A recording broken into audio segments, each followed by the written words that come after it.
Hello, everyone. Welcome to today's webinar. As you already know, I'm Ms. Mariela Condorena. I am so happy to be here again with you. I'm sure that today we'll have a great webinar with a great speaker. And welcome again to this 8th webinar of English language teaching and technology. So, dear teachers, please don't forget to follow us. Remember that you can find us on Facebook, WhatsApp, we have our Telegram, or you can subscribe on our YouTube channel, or you can follow us on TikTok.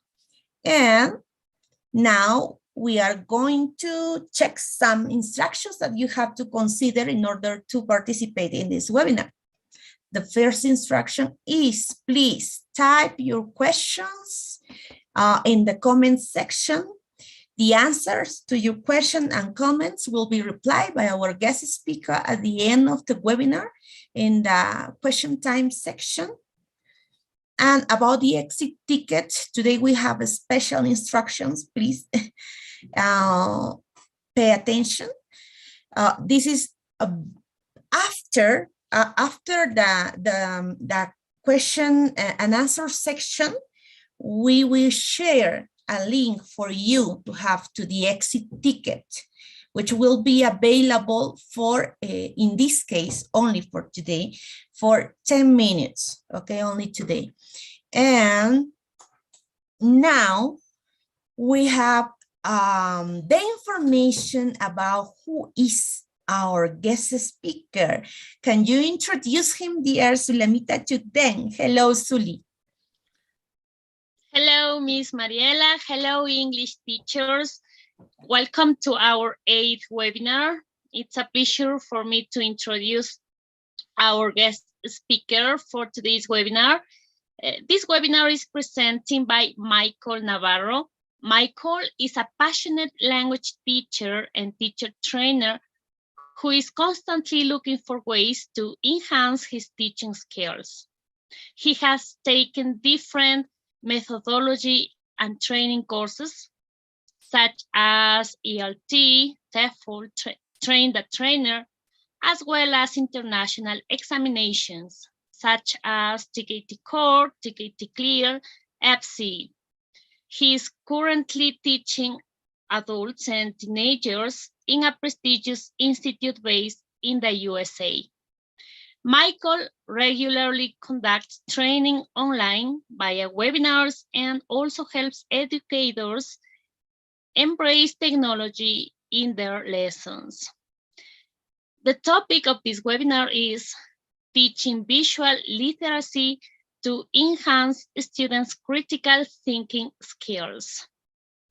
We are really happy to have you here again, dear Michael. Welcome, and the audience is all yours.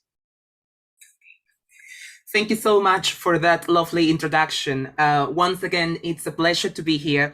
It's a pleasure to share a bit of my experience, about this topic, which is visual literacy. I know this topic might be new for some of us, right? But I'm fairly sure at some point in our lives, we have all applied visual literacy in our classroom. So thank you so much. And one more time, I'd really like, these kind of spaces in which teachers can share, in this case, their ideas, their thoughts, their reflections, right? And before we start with the training session, yes, I would like to know, in this case, if you can all hear me and see me properly. Yes, I'm gonna read your comments in the comment section, yes, below. So I think the chat box is a nice way to exchange ideas and to share, in this case, different resources, activities. So I want you to type in the chat box if you can hear me and see me properly. Yes, let's see. I can see some teachers saying yes, perfectly, everything is clear, fantastic, very good. So in the same way, I'm expecting teachers to share their thoughts and ideas and comments. And every time I ask a question, you should be willing to answer my questions, right? And because the chat box is so enriching. I can learn from you, and everybody can learn from each other. There is always room for improvement. Great, very good. So without further ado, we can start. And I would like to ask you, as I always start my classes with feeling scales, right? I like to know how you're feeling today. So in this case, I decided to put different cats, as you can see. There are 12 pictures showing different emotions. So can you please type in the chat box, which of these cats represent you best? I'm going to start. For example, in my case, I am feeling like number 1, because I will be sharing, my knowledge and sharing new activities with the ELT community, with English teachers in Peru. So that's how I am feeling. What about you? Can you please pick only one and maybe justify your opinion? Why are you feeling that way? I can see Martha said number 7. We have number 9.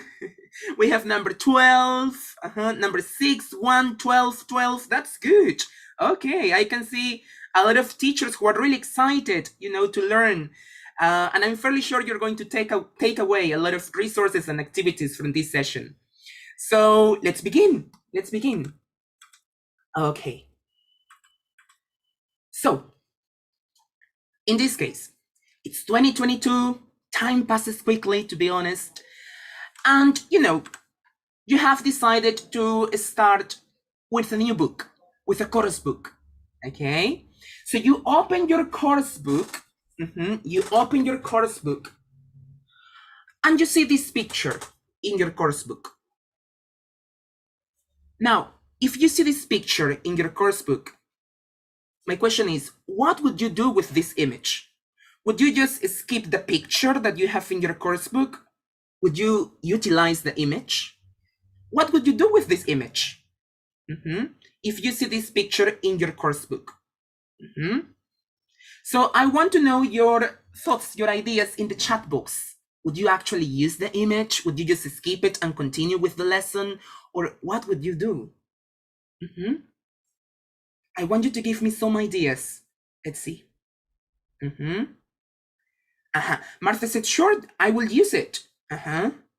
Wilma said, teacher, I would ask students to describe what is happening in the picture.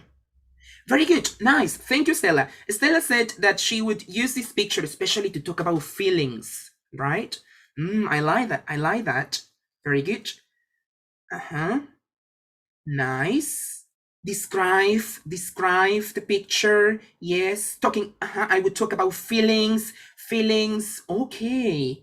Personal information, perhaps, okay.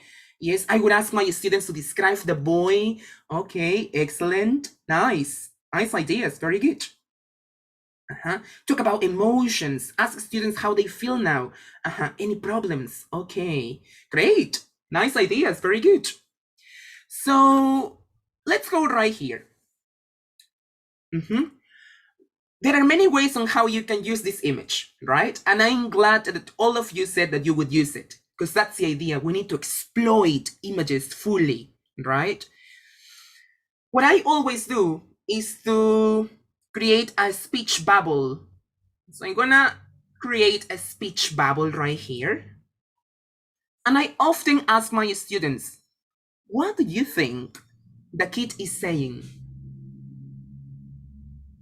What do you think the kid might be saying? So teachers, let's try to be creative. What do you think the kid is saying? Now, in order to promote a bit of communication, I would also give students some speaking prompts, right? For example, you can say, especially if the students are speculating or if the students are not that sure about their ideas, you can provide them with these phrases like, I might be wrong, but I think it seems to me that perhaps, maybe, So you are giving students the language, right? They can use these phrases so that you can facilitate communication, and they are more likely to give their ideas because they are speculating. So teachers, I would like to know your thoughts on this. What do you think the kid might be saying? Remember, as I said before, you need to participate as much as I can. Let's see. Okay. Oh, very good. Nice. I can see, I don't know where I am. That's interesting. Very good. What else? The boy seems to be scared, worried, upset. Great. Oh, I like that one. What is my mom? Nobody understands me, says Sophia. Perfect. It seems to me that the boy is anxious. Ooh, nice. Nice adjectives. I'm scared and lost. And why do you think this kid seems to be scared or anxious? So you continue asking the students questions and questions and questions. And the more questions you ask, the better, because you're exploiting the image. You want to make students participate. And you can do that. You can promote a lot of discussion just by showing one image, one simple picture. Yes? So actually, teachers, I've taken this picture from a YouTube video. Remember that we're going to talk about visual literacy. I will tell you in a moment what visual literacy is. But I'm going to show you this video. And let's try to confirm our predictions. You said that he is lost. So let's confirm that. I'm gonna play the video, okay? And I want you to think about this. Let me just put it here. Yes. So teachers, I'm gonna play the video and I want you to answer these questions. What is the purpose of the video? How did the video make you feel? And most importantly, since this is a training session, how could you use this video in your class? And what kind of discussions do you think you might be having with your students? Yes? So I'm gonna play the video, but don't forget to answer these questions. What is the purpose of the video? What kind of discussions might you be having with your students? So are you ready? Can I play the video? Yes? So let's begin. Let me play the video here. Yes. And let's begin.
Great.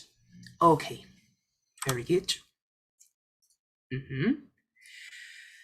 Excellent. So now, teachers, can you please give me some feedback? What was the purpose of the video? How did the video make you feel? And as I said before, how could you use this video in class? So I will be reading your comments. Let's see. Oh, very good. The boy felt disappointed. Yes. Technology. Okay. That is actually one of the topics you might be discussing with your students. Technology. That's it.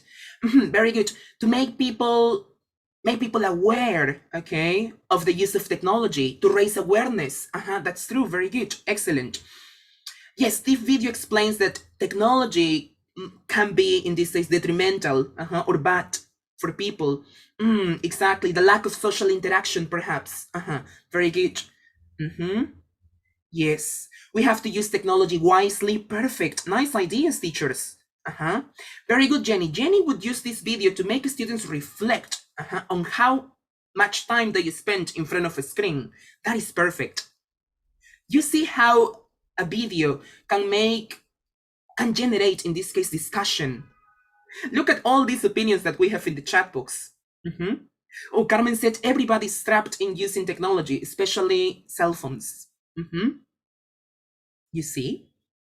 When I used this video in my class, the first time I used this video, the students were shocked. They said, teacher, this video reflects the reality. And my students were even more aware, in this case, of how much time they were spending, in front of a screen. They started to time themselves and to monitor how much time they were spending, because the video was so deep, right? And after we watched this video, I put some follow-up questions because that topic was related to technology, the use of cell phones. So videos can be used as lead-ins. Remember that a lead-in is basically used at the beginning of a lesson, especially to introduce the theme of a topic, right? Yes, the theme of a lesson, right? To introduce your topic, in other words. And it was really good. The students were so engaged. In this case, I teach teenagers and adults, right? And this is one of the topics, that they find really interesting. So I decided to use this video for that purpose. I used these images, these videos, just to promote discussion, to make students develop their communication skills, because they were eager to participate. Yes, they know about this topic. They have a lot of information, right, about this topic. And I used, in this case, the lower order questions. I started with questions like, oh, what can you see? What is going on in this picture? So I went from lower order questions to higher order questions. Like why? How? Why are people using cell phones? How can our lives change without cell phones?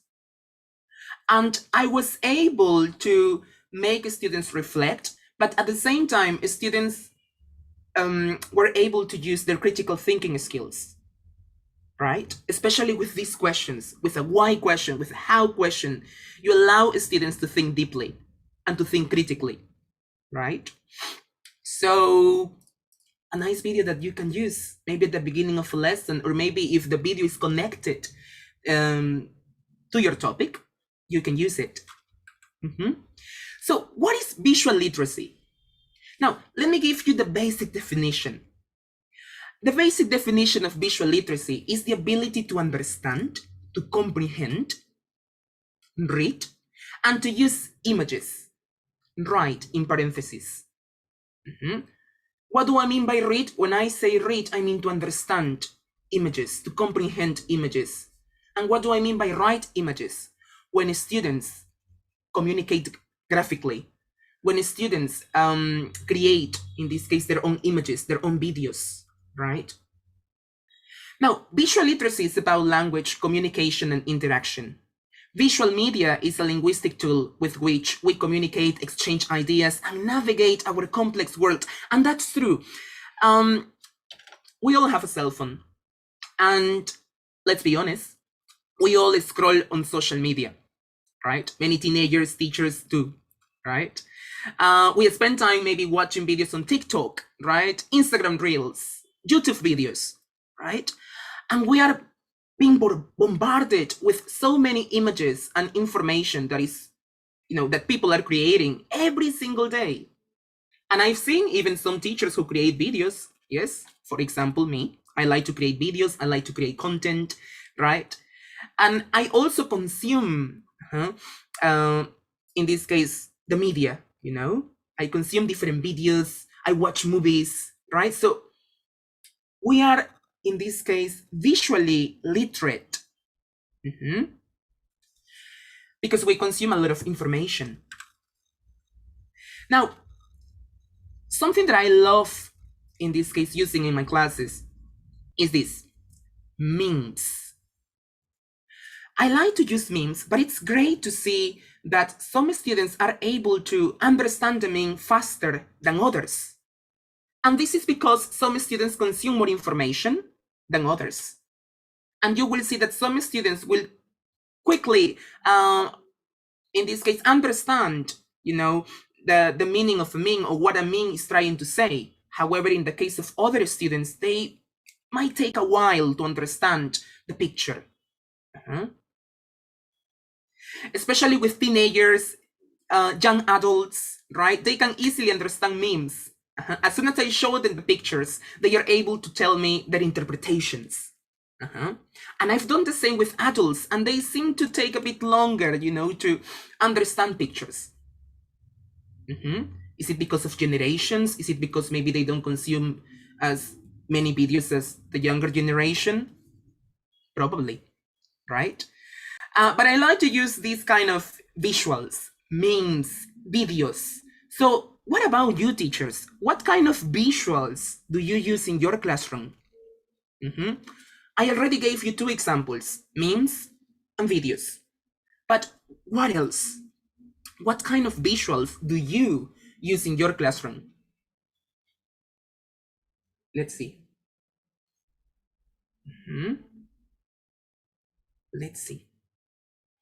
I'm reading your comments, so let's see. Very good. Nice. Oh, charts. Perfect. Very good. What other visuals do you use, teachers? We have charts, infographics. Perfect. Very good. Yes. What else? Can you please provide me with more ideas? Let's see. Perfect. Flashcards, photos, short videos, stories. Very good. Nice. Videos on YouTube. Perfect. Like the one I showed before. Realia. Very good. Memes, emojis, quotes. Thank you, Noelia. Glad to see you here. Organizers, different materials. Very good. Cue cards, short stories. Perfect. Postcards. Nice. You see? Very good, teachers. So you are exploiting images. You want your students to be visually literate. But it's not only about showing pictures. Teaching visual literacy goes beyond that. It's about maybe the questions you ask. Like, what is going on right here, right? You want to ask the right questions to your students so that they can share their thoughts. They can convey their thoughts. They can voice their ideas, right?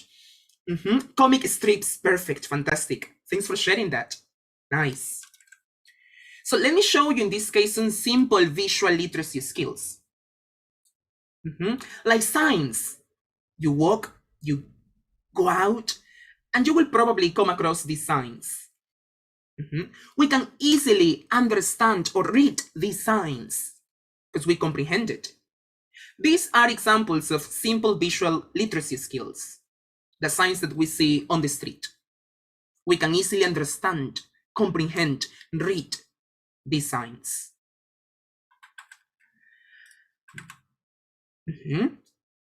However, something that we must remember is that there are different types of viewing strategies. We have active viewing strategies, and we also have passive viewing strategies. We're going to see that in a minute. When I say passive viewing strategies, it's basically a person who sits on the sofa and that person is watching, you know, movies. Yes, is watching movies, maybe TV series, you know, like binge watching, in this case, TV shows. But when we talk about active viewing strategies, the person is doing something with that video, with those visuals. For example, interpret the video, evaluate the video, compare the video to other videos, have in-depth discussions about the themes in the video, carry out further research about the themes. These are the viewing strategies that we want to promote in our classroom. Because as we said before, we can show a picture to the student, but are we really exploiting the image? In order to do that, you need to include this. You need to make students interpret, evaluate, to think critically, to promote discussions, right? To do maybe research. So that is our main goal. Now, as I said before, I will be showing you some practical ideas on how you can exploit images. I will be giving you some examples, and maybe you can, hopefully you can take away some of the ideas that I will be sharing with you today. Now, some teachers say, is it possible to teach visual literacy to children or to young learners? And the answer is yes. Of course, it's going to depend a lot on the content you're showing or you're sharing with that student. Maybe if you are teaching adults or teenagers, you can show them a piece of art. Yes. Maybe if you're teaching, in this case, young learners, you can show them a simple picture like this. They can easily understand what is going on here. And you can ask them, in this case, hey, I want you to spot the differences. I want you to find similarities and differences between the pictures. So visual literacy, my point is that visual literacy can be utilized at any level, at any age. So we have the chance in this case to use visual literacy with different students. Yes. If you're teaching young learners, adults, teenagers, you can still use it. Okay. And this is one activity that I like. Can you please spot some differences between these two pictures? Let's see. Can you help me? What differences can you see? Let's try to test your visual literacy skills. Can you please identify or spot the differences? Go ahead, please. I will be reading your comments. Different colors, says Jocelyn. Very good. What else? What other differences can you see between these two photographs? Let's see. Oh, the treasure. Yeah, that's true. In the first picture, I can see a treasure. However, in the second one, I cannot see a treasure. The color of the fish. Yeah, that's true. That's true. Very good. The distance. Very good. The distance of the trees. Okay, perfect. Different animals. Okay, very good. Yes. The clouds. Perfect. The shapes. You see? So your young students can easily do that. Yes. So that's the point. I encourage you to make use of these resources, these visuals that you can easily find on the internet. The keywords are spot the difference activities, and you will see loads of examples. This is not the only one. You can easily search on Google, spot the difference, ESL, and you will see loads of examples that you can use with your students. Okay, perfect. Thank you, Carmen. There is no grab in the first picture. That is true. Yes, great. Another activity that I like using is called Then and Now. I like this activity because the students can compare and contrast, the pictures. In this case, the items that we have. Do you remember those days in which people used to use this kind of old devices? Like at that time, if you had one of these devices, you were like, ooh, a wealthy person, right? But now technology has advanced, right? And people, in this case, your students can easily compare and contrast these devices, right? Then we have, in this case, different watches, you know, a modern watch. I have a modern watch right there. And students can easily contrast that, right? They can talk about the past, they can compare the past with the present, right? And this is a good way to, oh, you have a compass, that's true. Yes, this is a good way to make students, in this case, use their English skills. You can prepare students for international exams just by using these pictures, right? So there are many ways on how you can exploit it. You can maybe compare places, yes, or even a picture of yourself. I remember that I put a picture when I was a baby, yes, with, you know, with a current picture, and my students, in this case, had to describe some differences, talking about the past, talking about the present. And you can also tell your students to show you their own pictures, and they can compare, you know, a picture of 5 years ago with a picture of 2022, right? So this is a good way to make students, you know, develop their communication skills. Yes, past and present, very good. Yes, absolutely. You can use comparatives for sure. Yes, excellent. Yes, you see? So you can simply use this activity. You can change the image according to the student's age, perhaps, or according to the vocabulary that you want students to practice, right? Exactly, the shape, the size, the price, adjectives, very good, excellent. You see, you've got a lot of ideas. Yes. So what else? What else can I do? Let me just put it here. As I said before, there is another video, and I like using videos. So there is another video that I'm going to show you in a moment. Yes. And this video is called School the World Journey. And I particularly used this video to compare, in this case, two different realities. As you can see in the first picture, you can see a girl, right? It seems to me that she lives in a decent house. Yes, she seems to have maybe a stable family. Whereas in the other picture, I can see a boy. Yes, it seems to me that he comes from a poor family, perhaps, right? So students were able to describe, to contrast, to compare. Yes. So this is another video that you can use. By the way, I will be sharing the slides with you, and below each image that I'm showing you, you can see the link. You can easily click on the link as soon as you receive the PPT slides, and you can have access to it. Okay? Yes. So using videos can facilitate communication, can generate discussion, right? Exactly, to describe, to compare. Very good. Ooh, I love this kind of pictures. Yes. Again, you can use pictures as a lead in, right? And let's try to do this, okay? In this case, I am showing you a picture, but in this picture, you can see, what kind of things can you see in this picture?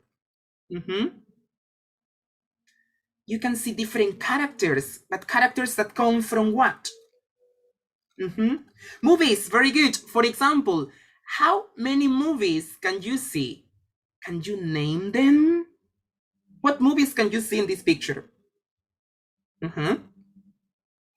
Let's see. Very good. Movies. Perfect. So what movies can you see? Can you name a few movies, or maybe the movies that you can see in this photograph?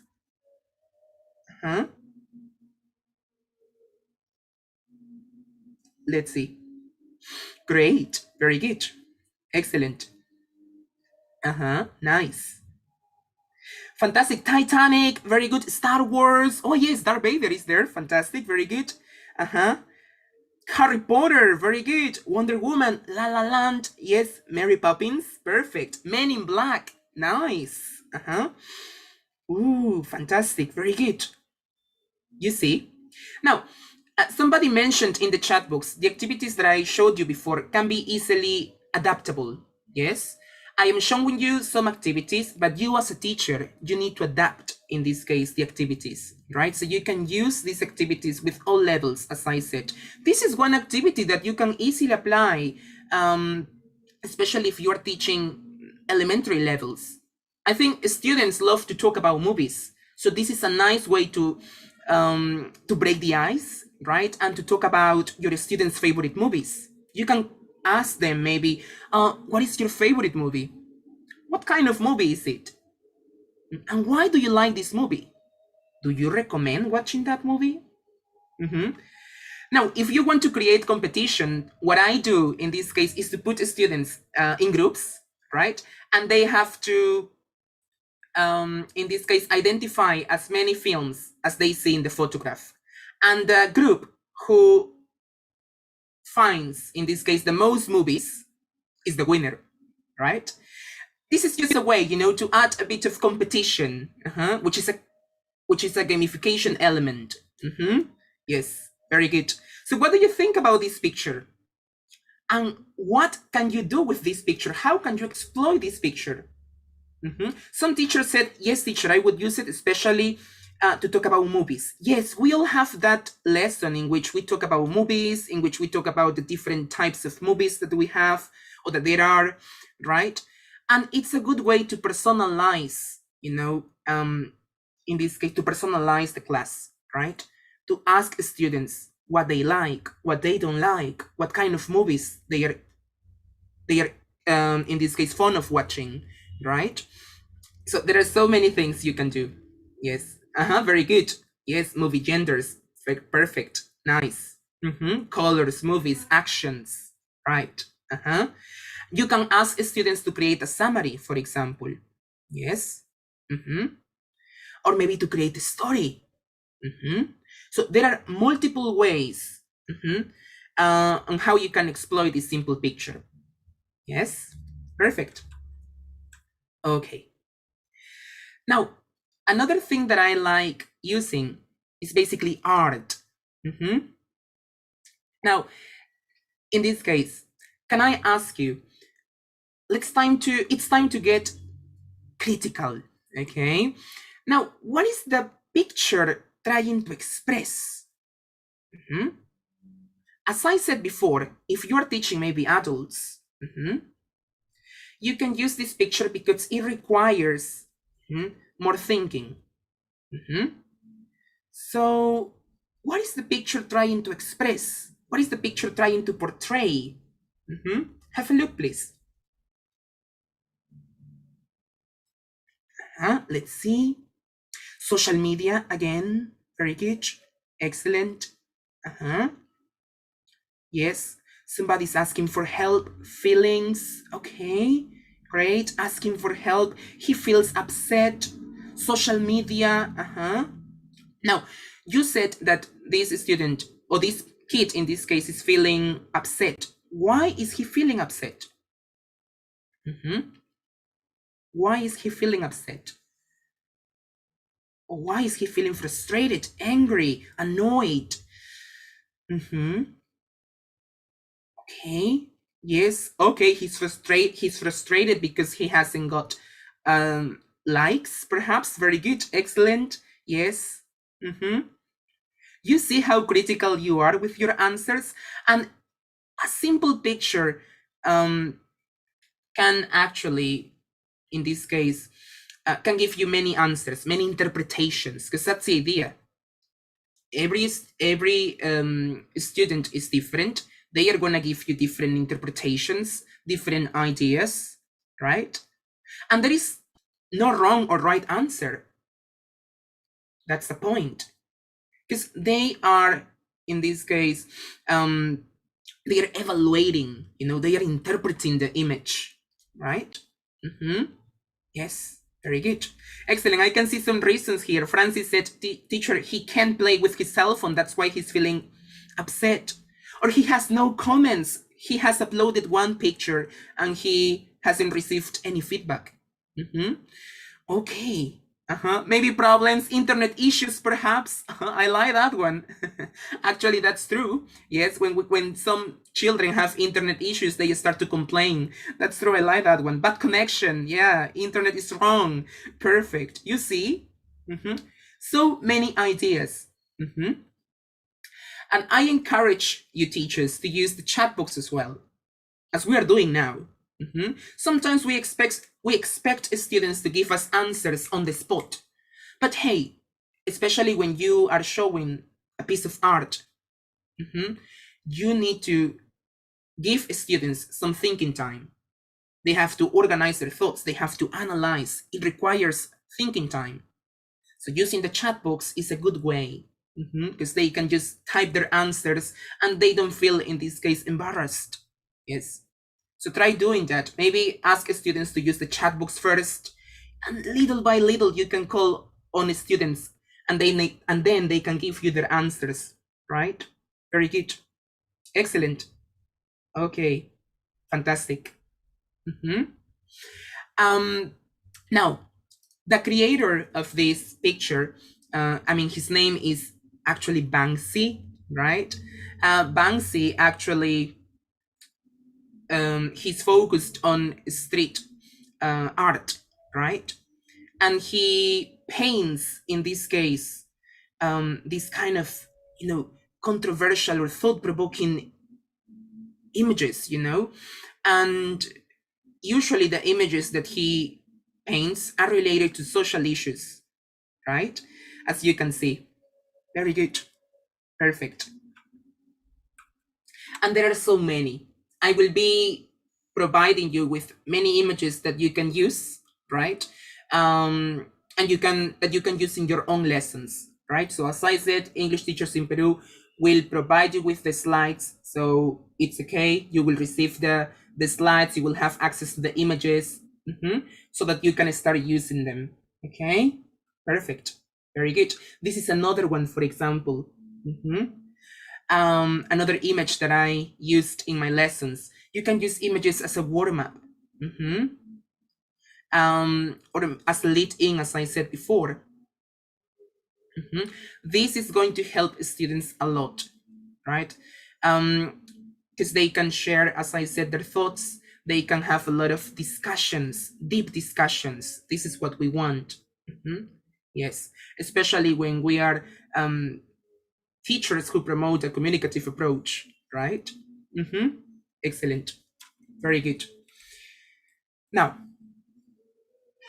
I'm going to show you another video. This will be the second video that I'll be sharing with you. And as you can see, it says, videos generate discussions and allow students to develop their critical thinking skills. Now, when you use videos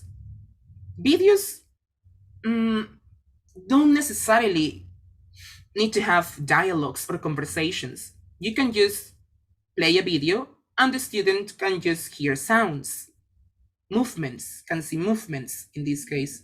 So there are many ways, and I will show you this video, okay, which is called The Power of Words. I have used this video in some training sessions, so let's see how we can exploit this video. Let's try to find another way, okay, on how we can use this video. Okay, so let me show you the video in a minute. I will put it here. Give me a second, please. Okay. Give me a second. Okay. And as I said, when you show a video to your students, first you have to create interest. You want your students to speculate, right? So before you show the video, you have to ask some questions, to make students feel motivated or engaged with the content you are providing them, right? So let's begin. Let me show you the video.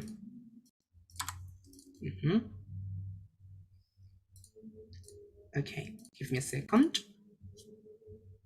Yes, great. Now, when you select a video, teachers, make sure that the video is short. Yes. My recommendation is maximum, well, 2 to 3 minutes. Okay. Yes. So that you can exploit, the video properly. So let's see. Let me play the video here. I'm going to stop the video right here. And I have a question for you.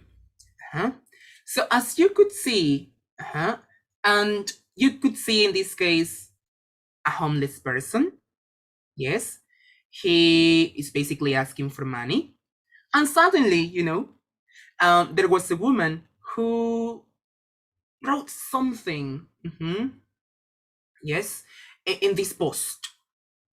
What do you think the woman wrote? Can you please give me some ideas? What do you think the woman wrote in that post? Can you come up with some ideas? We have a lot of creative teachers here. Yes, so let's see. Provide me with some feedback. What did the woman write? Yes, of course, she changed the message. That's true. But what do you think she wrote? Can you tell me maybe the sentence or the exact words that you think she used? Let's see. Oh, nice, nice, Josue. Very good. Today is spring and I cannot see it. Perfect. Very good. I can see the beautiful nature. Thank you, Wilma. I appreciate that. Maybe Veronica said, teacher, the woman wrote a quote, who gives support goes to heaven. Okay, perfect. A motivational phrase. Okay, perfect. Nice.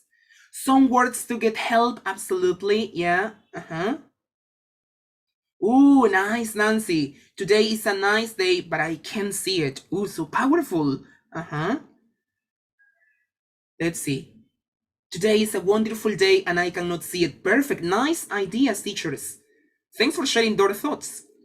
So I'm going to share the video and let's confirm. Okay, it's time to confirm our predictions. Okay, so let's see. Let me play the video. Pay attention, please, because I will be asking you what message she wrote. Yes. And I will read this loud. It's a beautiful day and I can't see it. What do you think about it? So powerful. And some of your ideas were great. Yeah, you were close to the phrase. Excellent. Yeah, you paraphrased, the phrase that we have here. Perfect. You see, when the students see this video, they are in awe, right? They are surprised. They are shocked. Teacher, the power of words. That's why. That's why in this case we have this title, right? Because a simple phrase can change what you are saying. And I use this video, to talk about the importance of writing. Because, especially in this virtual setting, students are not willing, to write, or it's kind of hard, for them to produce the language, especially when they have to write essays. So before I start telling them the process of how to write an essay or how to write an article or how to write a paragraph, I showed this video and they learned the relevance of writing and how a simple phrase can change, can change the whole thing, right? So that was the lesson that my students learned. And my students started to feel motivated and eager to continue writing, right? And we did this kind of activities, right? You can ask your students to continue with the story. What happened afterwards, right? They can start creating their own stories. They can, in this case, create a video about it, right? Talking about visual literacy. Remember that it's not only about understanding words, but it is also about creating. Yes. So you can ask your students, to record themselves, maybe to share their thoughts, their reflections, right? To narrate a story. So there are endless activities that you can do with one simple video, like this one. So let me know your thoughts on the video. Let's see. I'm gonna read some of your ideas. Excellent. Yes, thank you so much. Very good. It's interesting. Absolutely. Yes. It motivates English learners, right? Absolutely. And I also felt motivated when I watched, this video. So powerful, so deep, right? Yes, exactly. And you have to think about that. Focus on engaging the students rather than teaching them. It's good. It's important to teach them, the process of writing, the writing process. But if the students are not engaged, they will not be able to learn effectively. You have to catch their attention. You have to think of a hook first. How can you hook your students? If you know how to hook your students, the class will just flow, right? Because the students will be with you. That's the idea. And this is what I've learned, in my experience teaching online for 2 years. You need to captivate students' attention before you start teaching any grammar structure or any topic that you need to teach, right? Think about that. Great. Excellent. So moving on. Let's see. Yes, as I said before, I like to use speech bubbles in the pictures because it allows students to develop their creativity, yes, and to analyze the context, to read the image in this case. Remember that read means comprehend, understand. Yes, and they can understand the context, they can comprehend the image, and then they can share their thoughts. So a great activity that I did with my students was to show them this picture, talking about the classroom. Now that we are going to go back to the physical classroom, and I showed them this picture, and I put, different speech bubbles above the students' heads. And again, my students had to come up with ideas. What do you think these students might be saying? And why? Why do you think that? So they had to give me a reason. Right? Now, if you're teaching elementary students, you can ask them how they feel. You can elicit, some adjectives. Yes. If you're teaching maybe advanced levels, you can change, in this case, the questions you ask. As I said, all the activities I am showing you right here can be easily modified. Yes, that's the idea. Very good. Okay, fantastic. Very good. Excellent. So, and here in the PPT slide that I will be sharing with you, you have some discussion prompts or some speaking prompts that you can use. But again, as I said, these are just some questions that you can use. It's up to you, or you can change them depending on the language proficiency that your students have. What can you observe? How do they feel? Why do they feel like that? Remember, start with lower questions, lower order questions, right? Like what, when, and then you can start asking more critical questions using the questions like why, how, so that they can develop their critical thinking. Great. Okay, excellent. So again, you have the video below. Yes, you can watch the video and it's up to you if you use the video. I recommend using it. But again, think about the purpose of the video. Think about how you can connect this video with your lesson. Okay?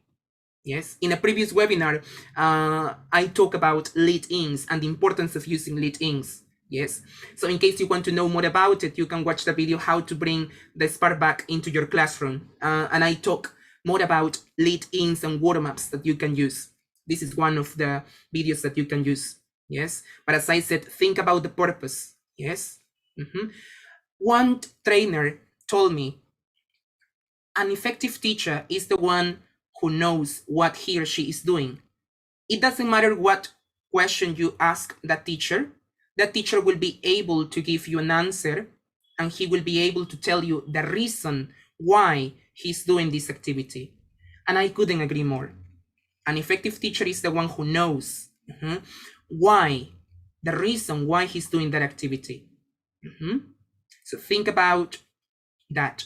Remember, activities should be purposeful. Think about the reasons. Why are you doing this? Is it because you have a topic connected to the video? Is it because you can elicit some words that you can use maybe in a writing activity? So think about the purpose. Okay, very good.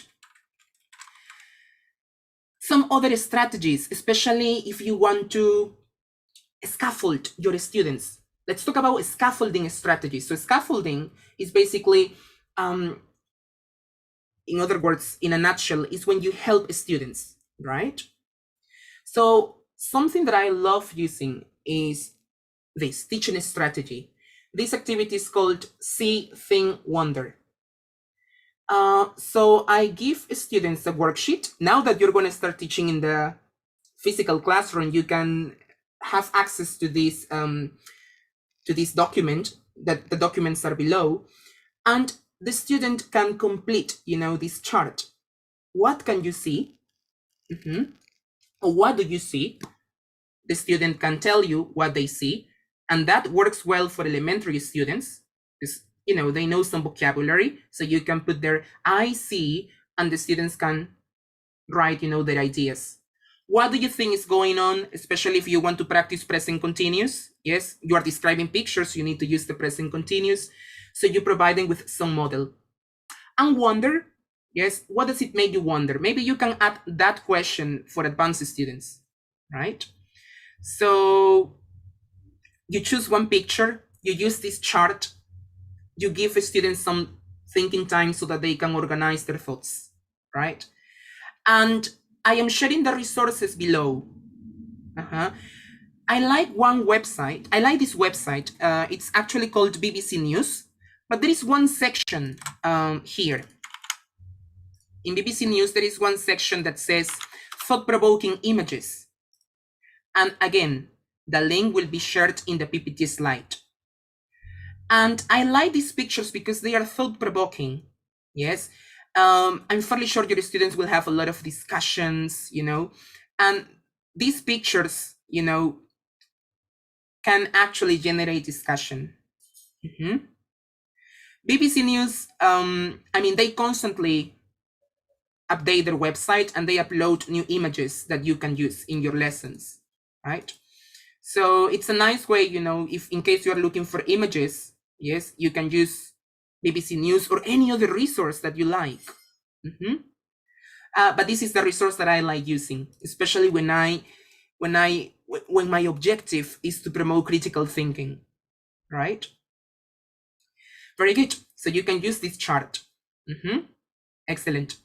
So let me know your thoughts about this. And maybe you can share some other websites that you use to find some images. Maybe you can share them. Remember that sharing is caring. Try to use the chat box as much as you can, and you can share maybe the name of the websites that you use when you're looking for pictures or images. BBC News is one. Yes. Now, some of you ask me, Michael, how can you get these videos? This is another resource or website that I like using. And this website is called Elt Bus Lesson Inspiration. So here in this website, you have access to videos, yes, that have been carefully selected for ESL learners. As you can see, then the name of the website is Elt Bus, so it's connected to the world of ELT, right? And what I like about it is that you have different videos according to the age that you're teaching. Let's imagine you're teaching beginners. So you go right here, you click, and you will see videos, you know, that you can actually get, you know, and if you click on one of these videos, you will see the activity, right? You can have access to the link, and what's more, you have a worksheet that you can use if you want, right? Now, this is for beginners. In case you're teaching intermediate, well, again, you go right here, intermediate. Yes, and you will see tons of videos, right? And that's how I found, you know, most of the videos I'm sharing with you today, thanks to this amazing resource. Yes. Again, you have advanced, intermediate. So it's in case you're interested in utilizing videos in your classes, you can go right here, eltbus.com, and you can find all these free resources, right? With activities that you can use. Great. Okay, excellent. Thank you so much. So let's continue. Somebody mentioned in the chat box that comic strips is another way of, in this case, of making students develop their communication skills or of developing their visual literacy skills. And that's true, right? There is one website that is called Make Believe's Comics. Again, the resources are here. And you can easily find comics, right? You can find different comics that your students can fill out. They can download those comics, they can fill out, and they also have the chance to create their own comics, which is the main purpose of visual literacy, right? Again, the website is called Make Believe's Comics, right? And there are different activities you can find here. One of my favorite activities or features of this website is this part, ESOL. You have special needs, ESOL, and below you have, in this case, printable for ESOL or literacy, ESOL fill-ins. This is my favorite, but there are so many things, okay? So I haven't even finished exploring all these features that this website provides you with. But here you have a lot of printables, right? And PDFs that you can use. So you just click on one of these websites, one of these links, and you will see a comic strip. Yes. Or in this case, you have to fill out. You can fill out, or you can type right here. Yes.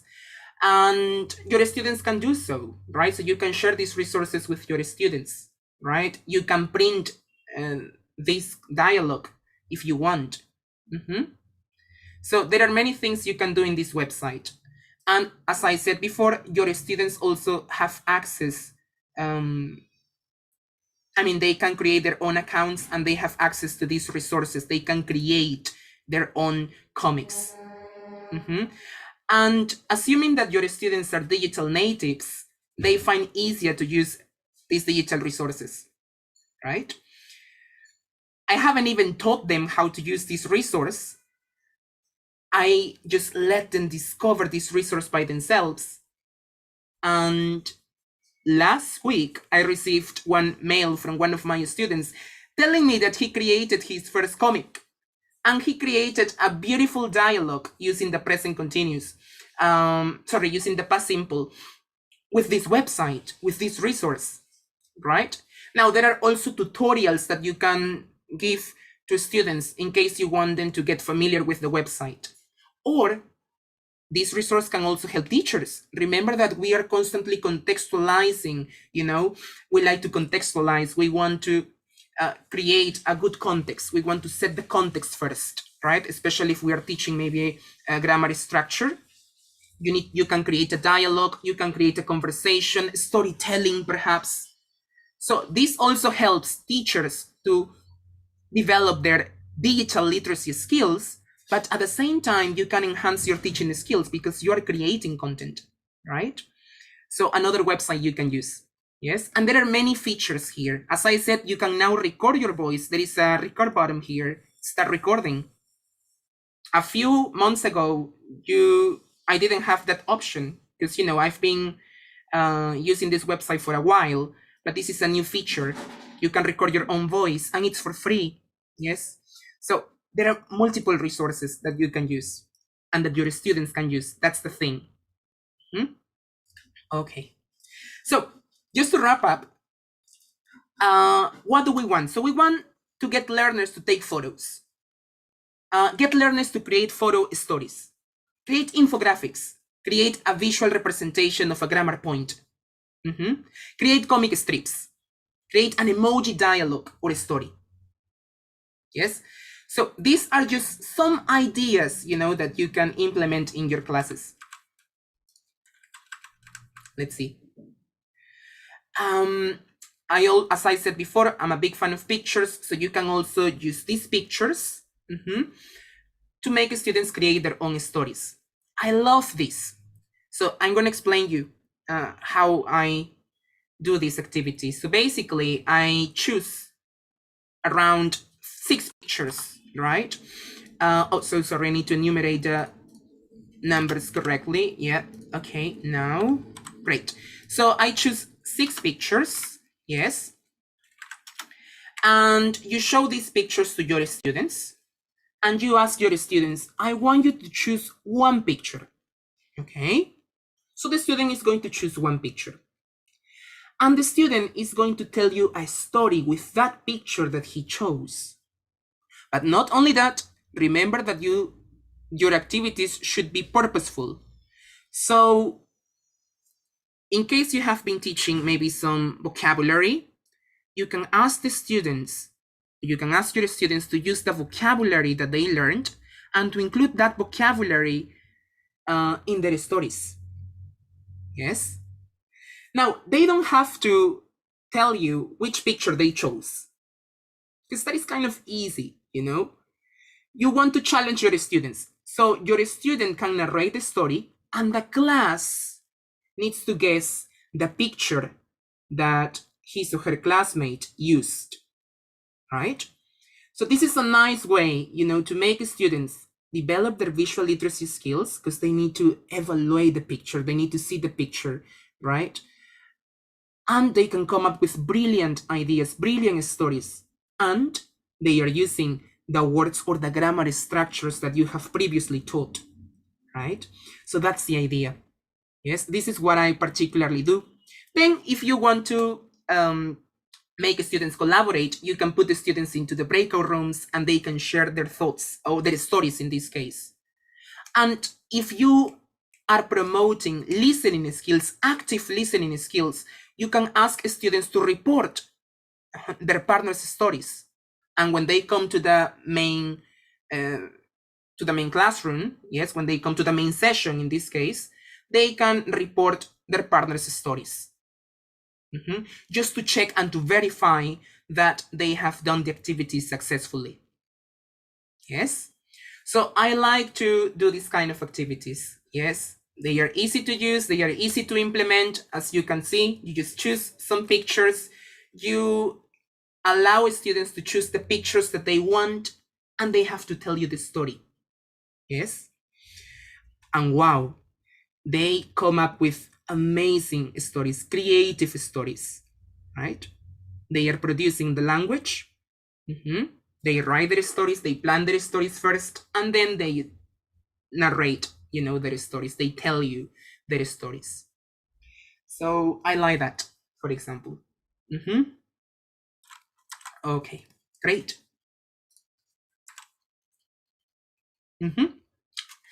So as I said, these are just some resources that you can use. Now, I'm not gonna explain all these resources in detail because it will take like several webinars to do so, but I'm just giving you some resources here that you can use with your students. TikTok videos, you know, you can ask your students to record themselves, you know, to use that application. And let's be honest, I've seen some teachers here, you know, who upload their TikTok videos. They are famous TikTokers. So you can implement this social side with your students. You can ask your students to do so, maybe sharing a reflection, maybe instead of using the exit ticket, which is write in the chat box what you learned today, you can ask your students to record themselves or to record a TikTok video sharing their reflections, sharing what they learned, and they can share that video with their classmates. They can use Padlet, or they can use Flipgrid, some other resources you can use, right? So yeah, there you are. There are so many activities that you can do, right? I'm just giving you a few activities, but you are the one who needs to take action, right? Get familiar with these resources. I also give, in this case, private lessons on how to use these resources, but you can find a lot of tutorials as well on the internet, right? There are so many things you can do. Yes, and the websites are intuitive, right? So they are easy to use. Great. Okay. So just to finish, just to wrap up, I would like to finish, in this case, my session with this quote. And I want you to tell me your reflections, okay?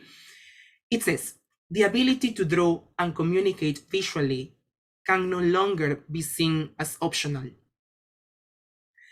What do you think about this quote?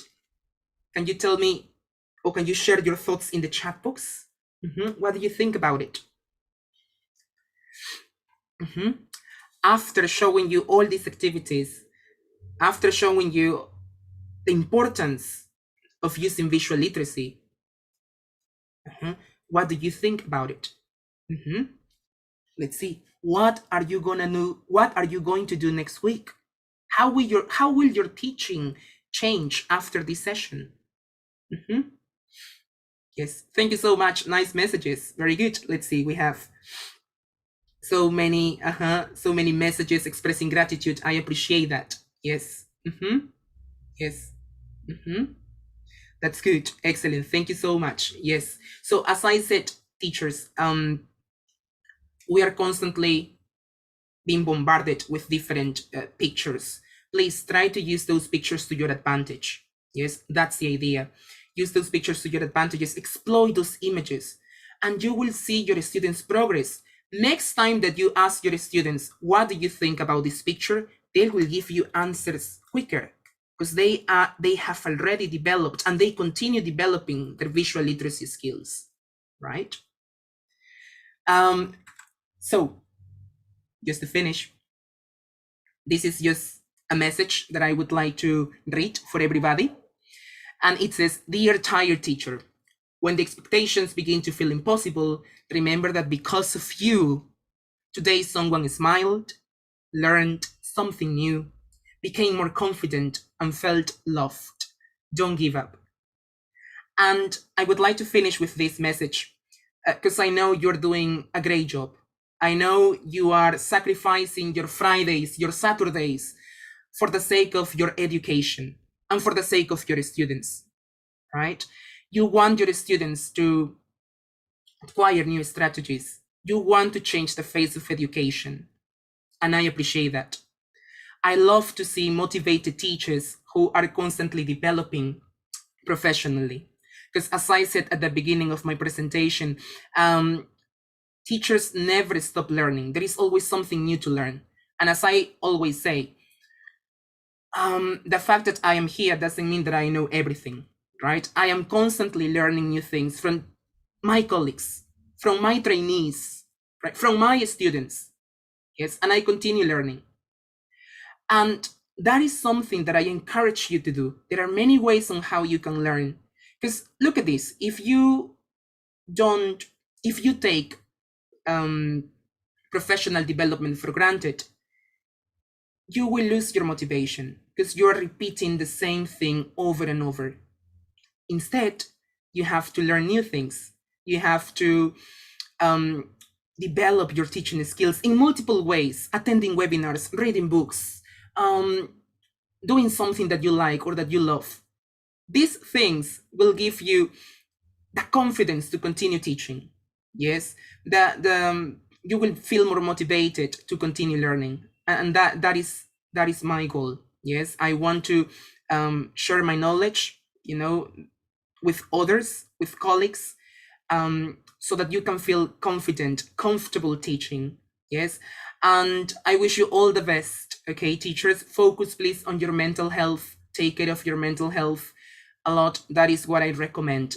How are we supposed to provide quality lessons if we don't take care of our mental health. So focus on that. Yes, take care of yourself, and I wish you all the best. Happy teaching then. Thank you so much, everybody.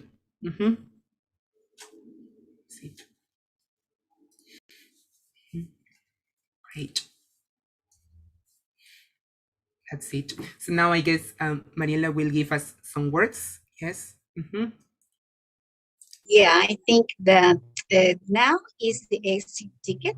So I don't know who is responsible of it, but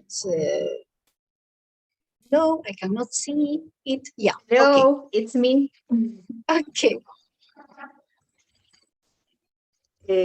Hello ETP community. Today I'm great. And I'm going to explain some recommendations to complete the exit ticket.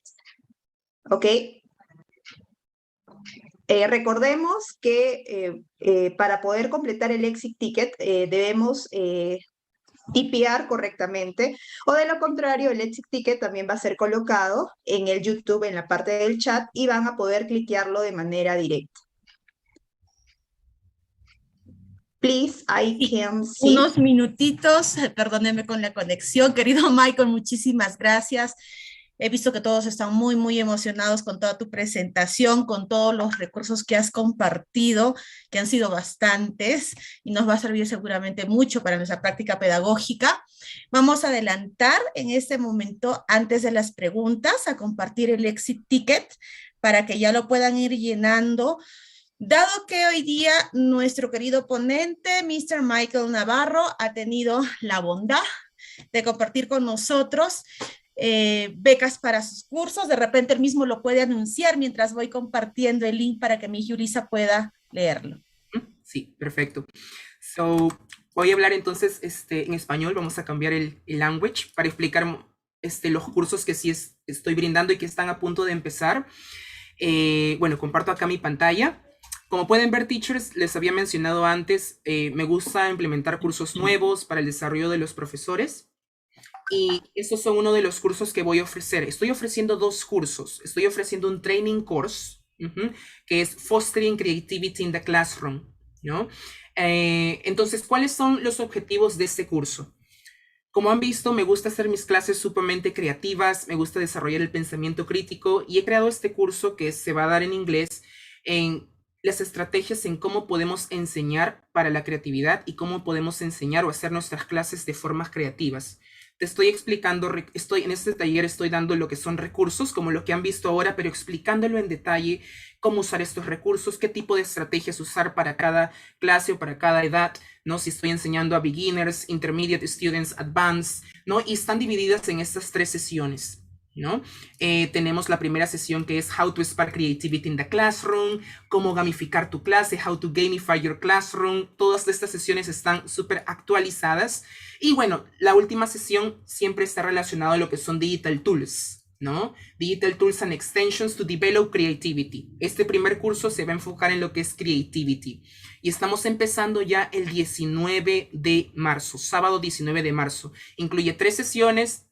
Si quieren más información con respecto a los precios o si tienen alguna otra consulta, nos pueden contactar en lo que es English with Michael, que es mi página web, ¿sí? English with Michael. Ahí me pueden contactar directamente entrando a la página web, ¿no? Que aquí está, English with Michael. Entonces ustedes me escriben, le dan like a la página, me mandan un mensaje y yo les respondo a la brevedad. Estoy también ahí poniendo, ¿no?, mis anuncios, ¿no?, número telefónico, toda la información correspondiente para que se puedan poner en contacto conmigo. Y bueno, estamos dando, como dije, 2 cursos, ¿no? Ese es el primer curso y el segundo es lo que es herramientas digitales, ¿no? Ahora, si el profesor decide tomar ambos cursos, se le está ofreciendo también un descuento al tomar los 2 cursos, ¿no?, correspondientes, que son Training Course, Fostering Creativity y Digital Tools to Spark Creativity in the Classroom, ¿no? Entonces, la promoción todavía está vigente y, como dije, empezamos ya los cursos el 18 de marzo y 19 de marzo, ya que son 2 cursos distintos en 2 fechas, ¿no? Entonces, para más información se pueden contactar en la página web English with Michael. Sí. Muchas gracias, querido Michael. Y bueno, la buena noticia para la comunidad es que, Michael, ¿cuántas becas es que nos vas a dar el día de hoy? Sí, vamos a dar 3 becas, una beca completa para los profesores, ¿no? Que han estado atentos viendo el ELTTech y 2 medias becas, ¿no? Y lo importante es que el docente tiene la opción de escoger el curso que se adapte a sus necesidades. Como expliqué, habían 2 cursos, el docente puede escoger a qué curso le agrada más o qué curso le gustaría tomar, ¿no? Entonces, son 3 becas, una beca completa y 2. Excelente. Muchas gracias, Michael. Y vamos a proceder al sorteo, pero en este momento compartimos el ELTTech. Queridísima Yulisa de la Cruz, nuestra administradora, por favor, puede compartir las instrucciones y el link.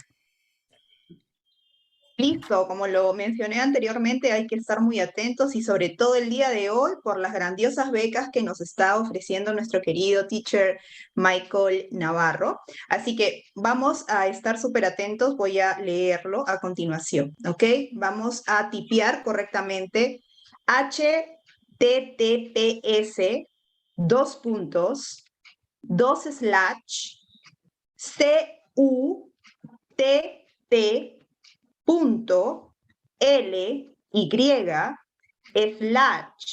y aquí sí viene lo importante, en mayúscula, ELTTECHVII.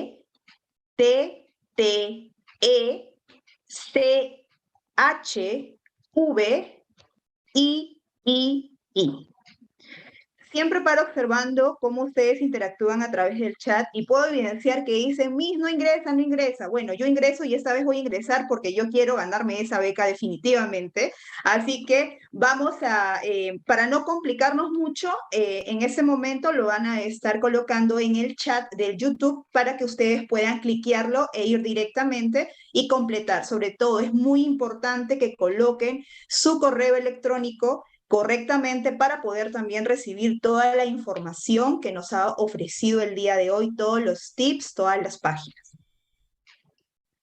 Muchísimas gracias, querida Julie. Entonces, ya saben, todo está en mayúscula, por si acaso.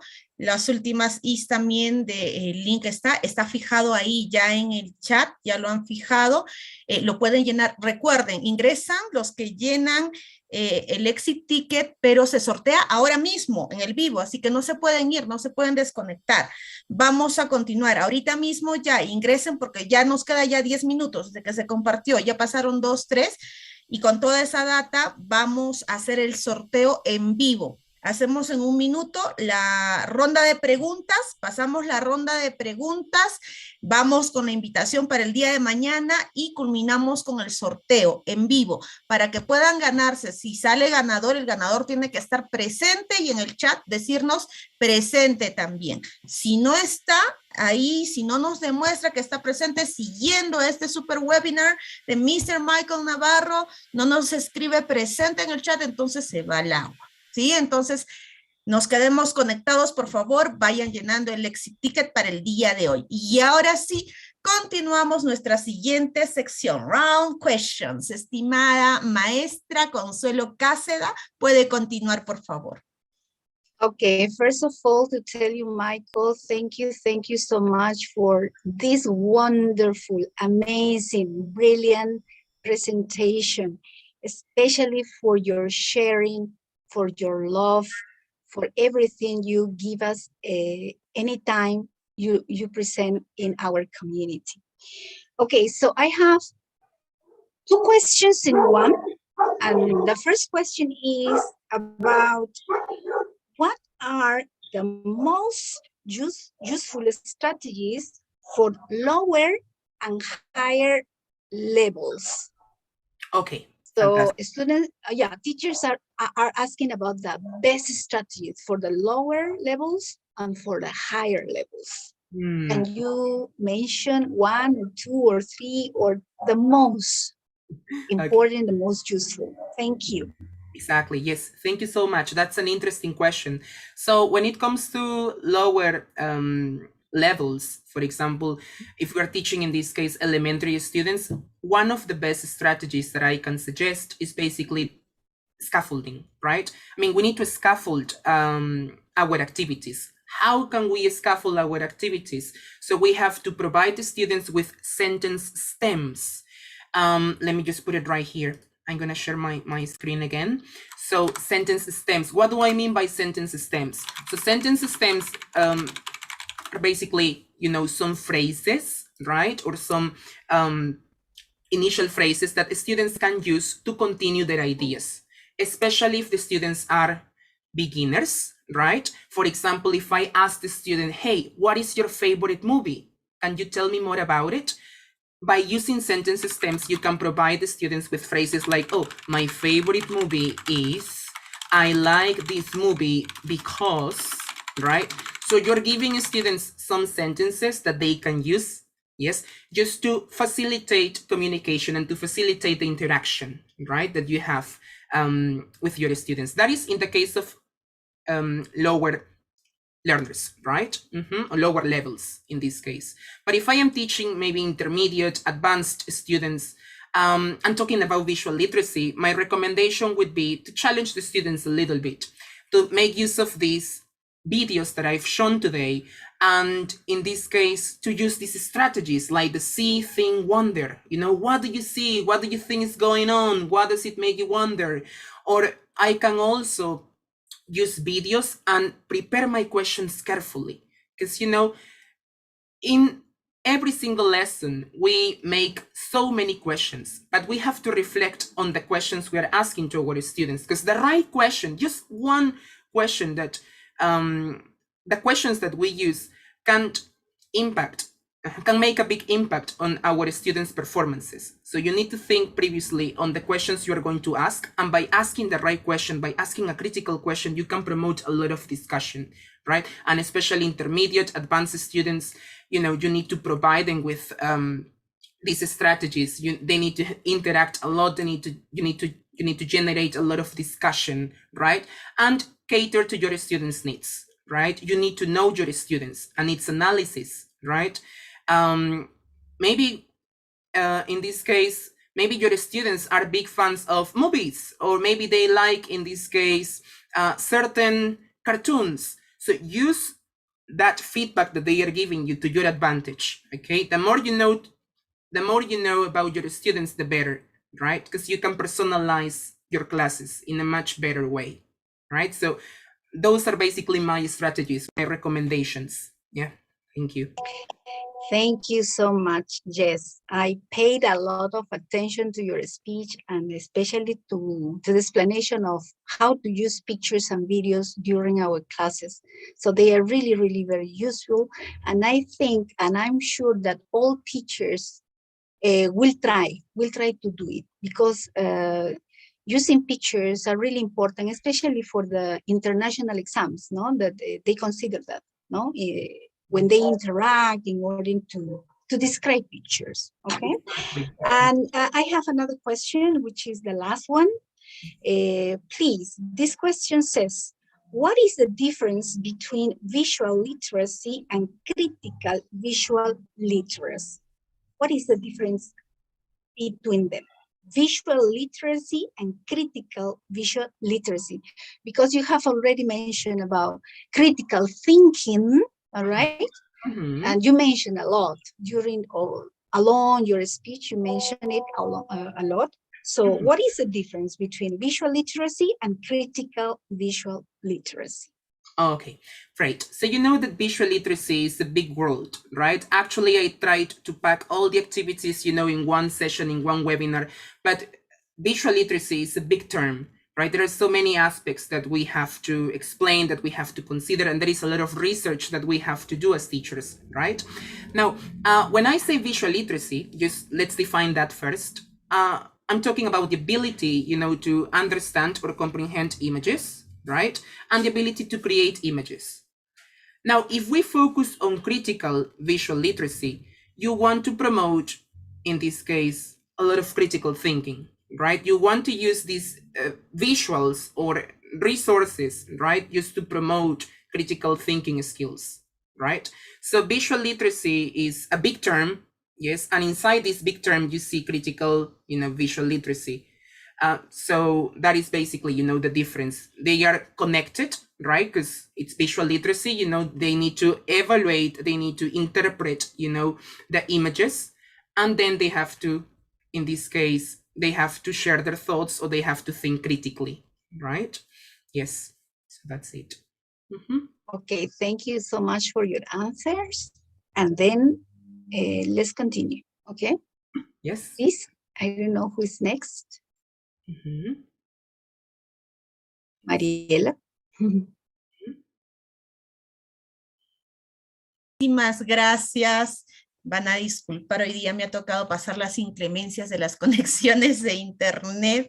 Muchísimas gracias, a Miss Cáceda, por su participación, por las preguntas, querido Michael, también por haber despejado algunas dudas que tienen los teachers, pero creo que más que nada, pues dentro de la misma exposición y de toda la interacción han podido despejar muchas de sus dudas en vivo, ¿no? Ahora vamos a pasar ya unos cuantos minutos más, estamos cerrando el exit ticket, porque recuerden que todos nos quedamos aquí conectados, pues ya viene el sorteo y todos los que han llenado van a participar en el sorteo. Y en vivo vamos a dar el nombre de los ganadores que deben de validar a través del chat de YouTube que se encuentran presentes en este webinar para llevarse las becas, ¿sí? Bien, vamos a proseguir entonces, querido Michael, te ruego por favor que continúes con nosotros para que puedas acompañarnos para el sorteo y lo que sigue. No sin antes ahora mencionarles qué tenemos para el día de mañana. Y para el día de mañana tenemos una excelente propuesta, tenemos un panel, tenemos el Round Table Webinar y tenemos aquí al moderador que va a estar a cargo con un tema espectacular. Creo, queridos maestros, que ya todos hemos regresado al menos, no con nuestros estudiantes, pero sí a nuestras instituciones educativas. Muchos nos hemos vuelto a reencontrar con nuestros colegas, hemos vuelto a sentir esa sensación de pertenencia a nuestra institución educativa, que seguramente muchos hemos extrañado en algunos momentos. Y el día de mañana tenemos justamente conectado a esta experiencia nuestro webinar, nuestro roundtable titulado Reopening Schools in Peru. Look forward to seeing our students. Teachers in Peru are returning to schools in the in-person education modality. International panelists will share their experiences and strategies to contribute to a safe return. Entonces, el día de mañana vamos a tener la presencia de panelistas internacionales que van a compartir con nosotros sus estrategias y sus experiencias como docentes del área de inglés y van a contribuir para este retorno que tenemos con nuestros estudiantes, que queremos que sea seguro y en donde seguramente vamos a experimentar también nuevas cosas como maestros, ¿no? En esta semipresencialidad, creo que en su mayoría y en algunos otros presencialidad. ¿Y quién va a estar a cargo de este Roundtable Webinar? Nuestro moderador, Magíster Jesús Nicho Luján.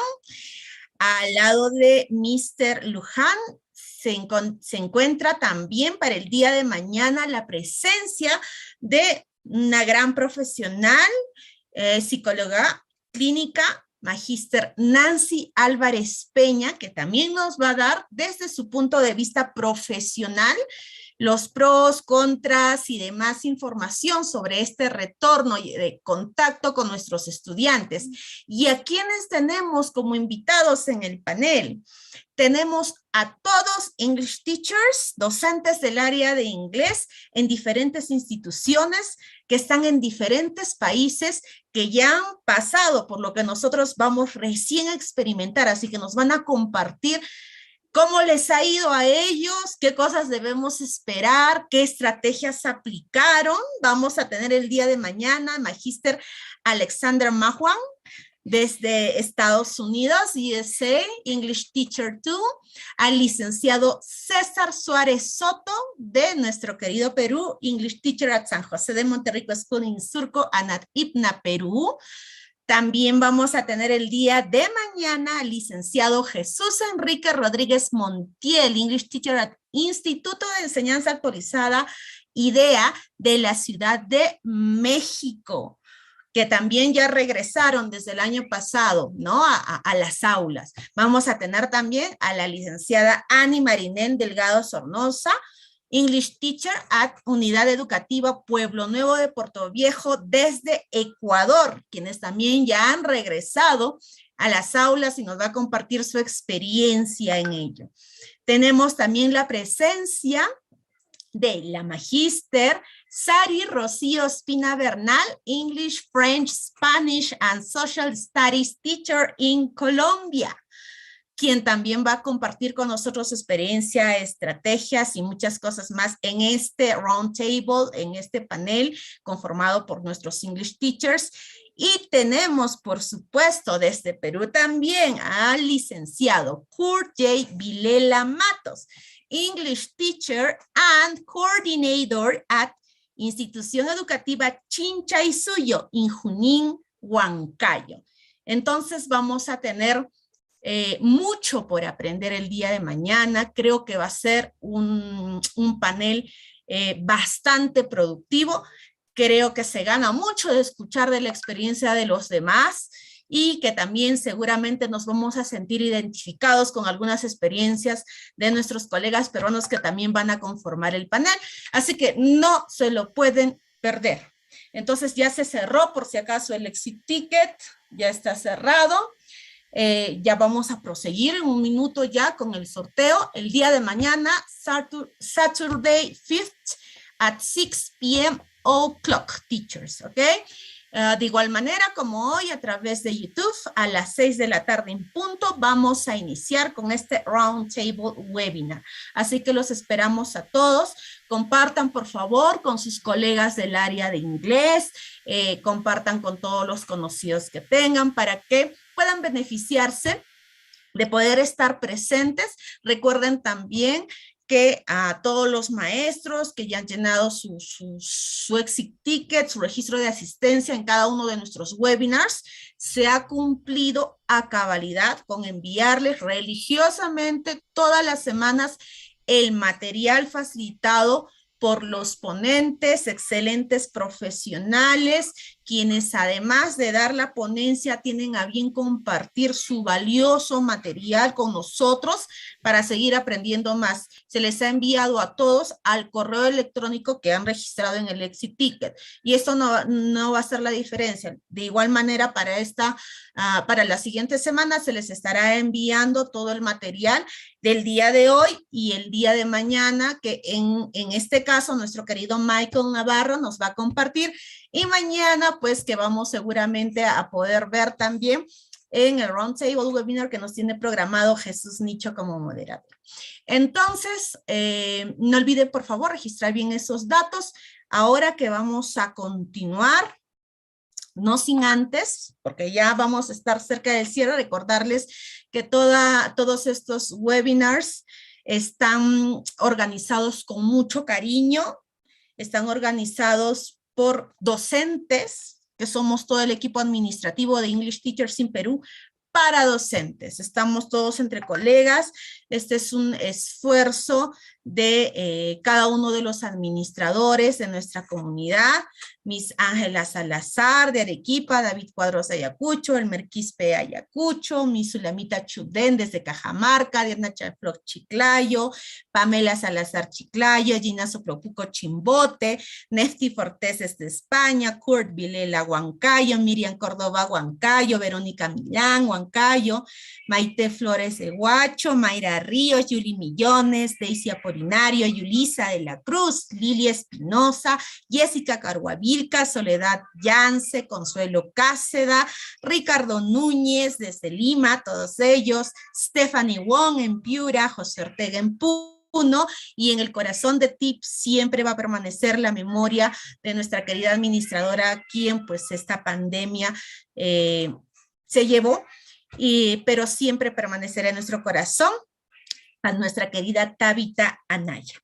Bien, ya con esto creo que me puede confirmar, Mr. Ortega, ¿está listo para el sorteo? ¿Sí? ¿Tenemos todo listo? Sí, ya lo tenemos todo listo. Perfecto. Listo, Michael, ya estamos por ahí. Por si acaso, todos atentos, por favor. Teachers, admin team, ¿estamos listos? ¿Estamos por ahí? Sí, estamos todos conectados también. Estamos listos, estamos listos. Sí, están por ahí, tienen que despertar. Vamos a despertar también a todos los que están conectados en YouTube. Miss Yuli, Teacher Ricardo, Miss Maite, Miss Daisy, para que nos puedan apoyar. Querida Zuli, Miss Cáceda.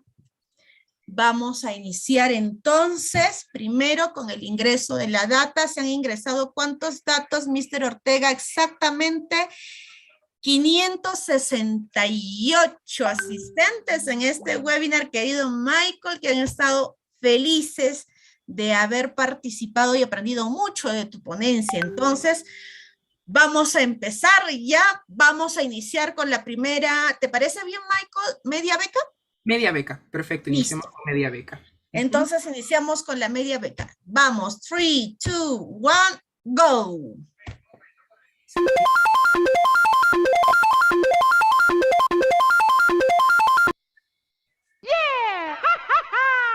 ¿Y a quién tenemos ganadora de la media beca, querido Michael? Tenemos a la teacher Lady Vanessa Montes Romero. Lady Vanessa Montes Romero, a ver si el admin team me apoya. Se encuentra ahí, está en el chat, todavía yo no la veo. Aquí estamos. Tiene que escribir, por favor, tiene que escribir en el chat. Tiene que escribir su nombre, tiene que indicar que está presente. Lady. Para que nosotros podamos validar. Repetimos el nombre, querido Michael, una vez más. Así es, tenemos a la teacher Lady Vanessa Montes Romero. Vamos a ver si se encuentra en el chat. Veamos si está en el chat en vivo. No se encuentra. Yo no lo puedo ver aquí. A ver, vamos a verlo. Entonces vamos a contar hasta 10, creo. Si es que está presente, no está presente. Vamos a esperar 10 segunditos más y si no vamos a proceder con la siguiente maestra. No veo todavía nada en el chat. Nadie escribe. No, no tenemos, no hay, no aparece. Entonces, al agua. Se fue al agua, Miss Lady. Lo siento mucho. She's not here. Así que 3, 2, 1, go, Mr.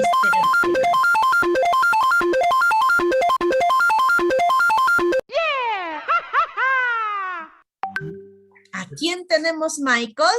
Tenemos a la teacher Roxana Eufemia Rivas Roque. Roxana Eufemia Rivas Roque. Vamos a ver. Roxana. Vamos, Miss Roxana Eufemia Rivas Roque, en el chat, por favor. Debe de salir ahí el nombre, debe de indicar presente. Roxana Eufemia Rivas Roque. Vamos a esperar solamente unos segundos más porque suponemos que estamos todos atentos, pues estamos en la transmisión en vivo y en el momento veo más de 500 docentes conectados. Así que si mi Roxana no nos dice presente o pasamos al siguiente, creo yo. A ver, ¿dónde está? Lo siento mucho, yo ya estoy leyendo un nombre que ya pasó. Por eso hemos pedido a todos que por favor estén súper atentos. No sería correcto retroceder. Y no, creo que no está. Entonces, tienen que estar súper atentos. Por favor, no se desconecten. Vamos, 3, 2, 1, go.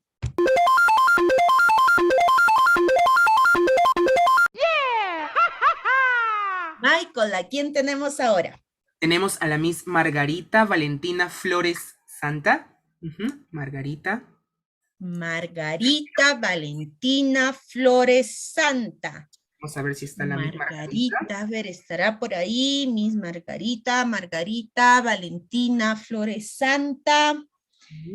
Si está o no está por ahí, creo que ya está saliendo el nombre en pantalla. Margarita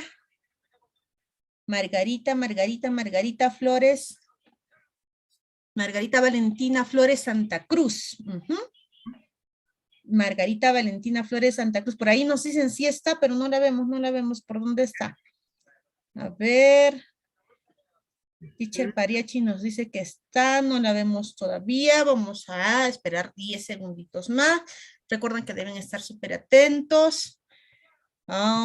Esperamos los 10 segunditos. Parece que los teachers nos dicen, ya, next. Miss Carmen Rosa, Miss Tania Zabaleta, Miss Roxana, lo siento mucho, teníamos que estar atentos, ya estamos en el siguiente nombre, seguramente que en el próximo sorteo que tengamos le va a ir mejor.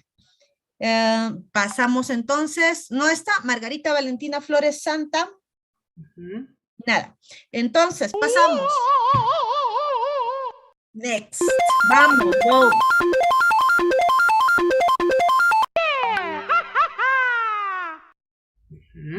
Tenemos a la Miss Lucía Zulca Palomino. Lucía Zulca Palomino. Vamos a ver si está la Lucía Zulca Palomino. A ver, la Miss Lucía. Lucía Zulca Palomino. A ver, la maestra Lucía Zulca Palomino. Acá nos dicen que sí dijo en present. Sí, pero quien dijo present fue Miss Roxana y ya había pasado. Acabo de ver a Miss Lucía Zulca Palomino, dice presente. Sí, Acabo de ver. ¿está atenta? Está ahí atenta. Ajá, 7:40. Oh, ya. Entonces, un súper aplauso para ella.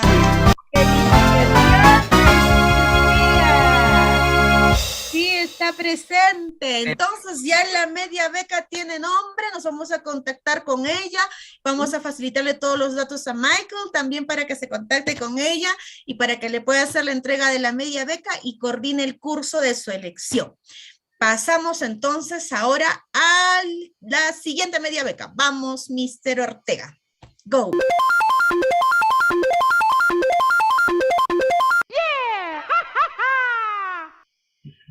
Perfecto, tenemos acá la Miss Livia Mercedes Bejar Mejía.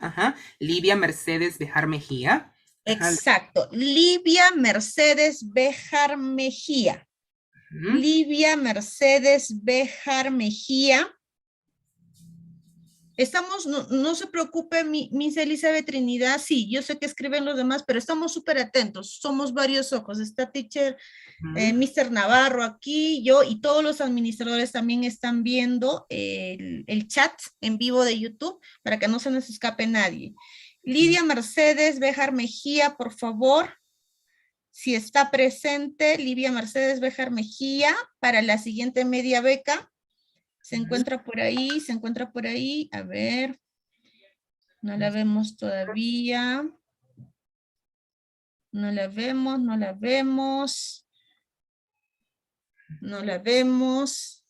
vamos a esperar solamente unos minutitos, nada más, esperamos unos minutitos, a ver, a Miss Livia Mercedes Bejar Mejía, si está por ahí, si se encuentra por ahí, y creo que no está.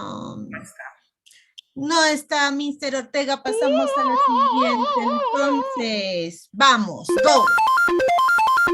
Por esta media beca. Perfecto, tenemos a la Miss Alicia Pujay Salinas. Miss Alicia Pujay Salinas. A ver, Miss, vamos a ver sus comentarios en el chat. Estamos todos atentos. Miss Alicia Pujay Salinas. Listo, entonces veamos. Miss Alicia Pujay Salinas. Si estamos ahí. Muchas gracias a los administradores que me están ayudando. Por favor, escriban. Nos ayuda un montón el nombre de la persona ganadora ahí en el chat, a todo el admin team que nos puedan ayudar, por favor, para que se ubiquen. Miss Alicia Pujay Salinas. Miss Alicia Pujay Salinas, por favor, a ver si es que está ahí presente. Vamos.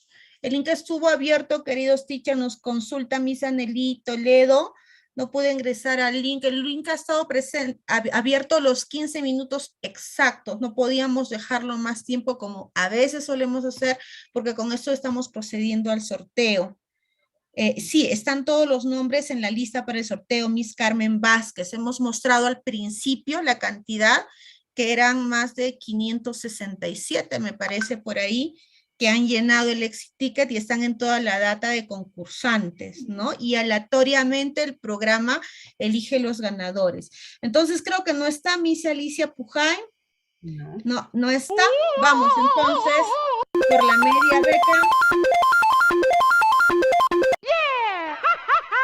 Y tenemos a la Miss Janet Isabel Vizcarra Rojas. Miss Janet Isabel Vizcarra Rojas. Vamos a ver a la Miss Janet. El admin team, ganadora de la media beca, Janet Isabel Vizcarra Rojas. Janet Isabel Vizcarra Rojas.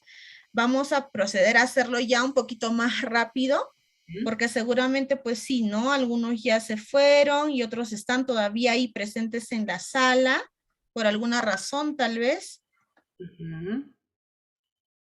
Listo, Janet Isabel Vizcarra Rojas, Miss Janet, si se encuentra por ahí.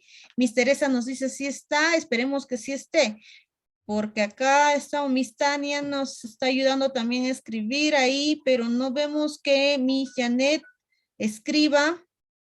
Debe decir presente, ganador, ganadora. Parece que no estuviera. Only. Acabo de ver acá la Miss Janet. Dice, I'm here, yes, I'm here. Lo acaba de poner acá la Miss Janet. Ya, Janet, ya, yes, I'm here. Entonces es, sí, que nos confirme.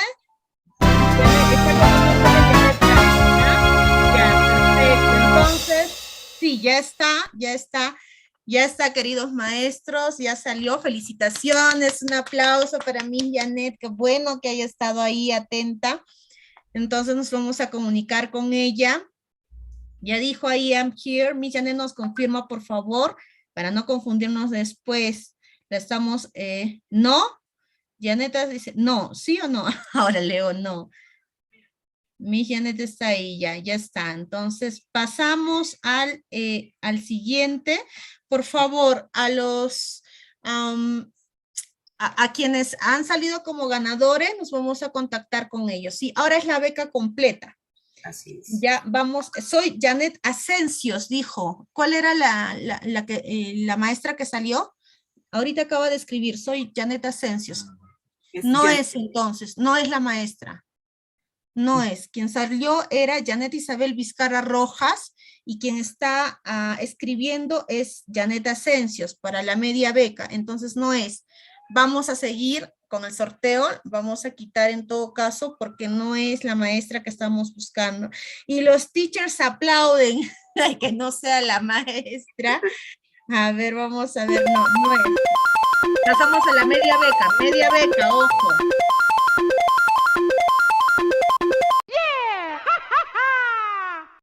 Teacher, y ya salió un varón, y justamente creo que es quien reclamó.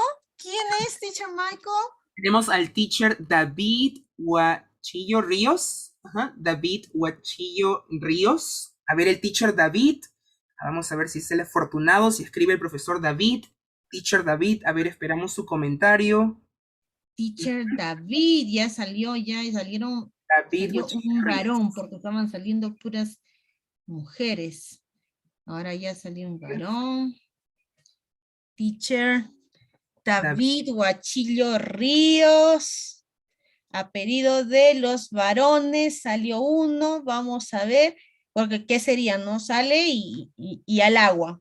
Ya, y ahí se dan cuenta que por si acaso ya es la suerte. A ver, vamos a esperar solamente unos segunditos más. Si no está presente, entonces no. Vamos a proceder al siguiente. Ya los teachers nos están pidiendo next, no está. Entonces pasamos. Otro.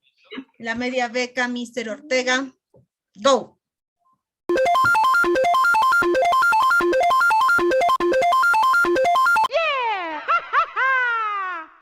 Great. Tenemos a la Miss Lady Juliana Alayo Morales. Lady Juliana Alayo Morales. A ver la Miss Lady Juliana. Lady Alayo. Vamos a ver su comentario. Estamos a la espera. Lady Juliana Alayo Morales. A ver. La maestra Lady Juliana Alayo Morales. Veamos si se encuentra. Creo que por ahí alguien está. Lady Juliana Alayo Morales. Tiene que decir presente, por favor. Tiene que decir presente, si se encuentra presente. A ver. Creo que no está. A ver, estamos esperando. Me parece que no. Vamos a tener que pasar a la siguiente. No está, no se encuentra, así que vamos, go. Ni modo, al agua. Bájame.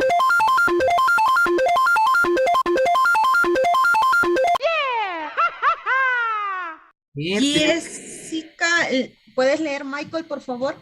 Así es, tenemos a la Miss Karina Jessica Pariwanki. Ajá. Miss Karina Jessica Pariwanki. Ajá. A ver, la Miss Karina Jessica. Vamos a ver a sus comentarios, Miss. Estamos esperándole para ver el ganador de la media beca. A ver, ¿quién será la afortunada o el afortunado? Vamos a ver.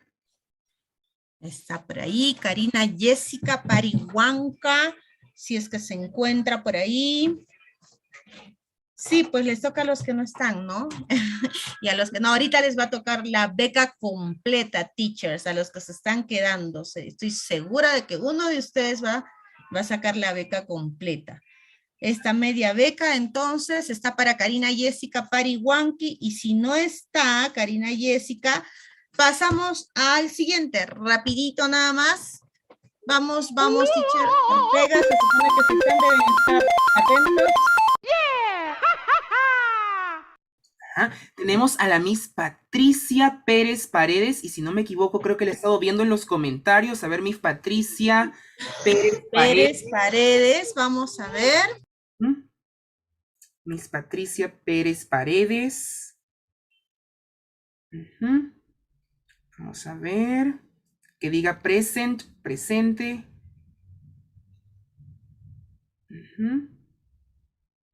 A ver. Patricia Pérez Paredes. A ver, veamos si Miss Patricia Pérez Paredes está por ahí. Teacher Wilson dice next.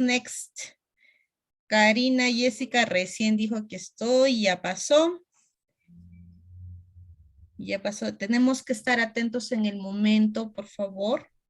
Sí, en el momento, es en el momento, y si no, ya no podemos retroceder, porque una vez que se manda al agua, ya procedemos a hacer el sorteo y ya sale otra persona, ¿no? Y no podemos retroceder. Sí, dijo que está. A ver, Patricia Pérez Paredes, no le he leído yo todavía. Patricia Pérez Paredes. No la he leído todavía. No la leo. Ya, ¿no está? Creo que no está. Pasamos, por favor. Pasamos con la siguiente. No está en el chat. Tratemos de hacerlo muy rapidito. Tenemos a la Miss Carmen Rosa Álvarez. Ajá. Carmen Rosa Álvarez con Dori. Carmen Rosa Álvarez con Dori. Carmen Rosa Álvarez con Dori, por favor. Carmen Rosa Álvarez con Dori, si está por ahí. Carmen Rosa Álvarez con Dori. No dijo. Hay maestras que han dicho presente, pero ya después, ¿no? Ya después de que haya salido otra, cuando ya se les mandó al agua. Eso es lo que hay que entender bien. Nosotros tratamos de hacer todo de manera muy transparente. Estamos considerando el lag, que es de 10 segundos a 15 segundos, y a veces depende de la conectividad. Entonces, por eso estamos esperando un poquito más todavía. Nosotros estamos con la transmisión en vivo por aquí, y a la vez vemos también la transmisión que llega a YouTube, y desde ahí estamos viendo el momento en el que les sale a ustedes el nombre y calculando el tiempo prudente para que la persona pueda decir presente, y leyendo el chat a la vez, ¿no? Como les decimos, de manera transparente. Y si no está, entonces no está, ¿ya? Tiene que ser en su momento, no después. ¿Listo? Entonces, de repente ese es el problema. Pero Carmen Rosa Álvarez, creo que no, ¿verdad? No la vemos en el chat. Pasamos al siguiente, entonces.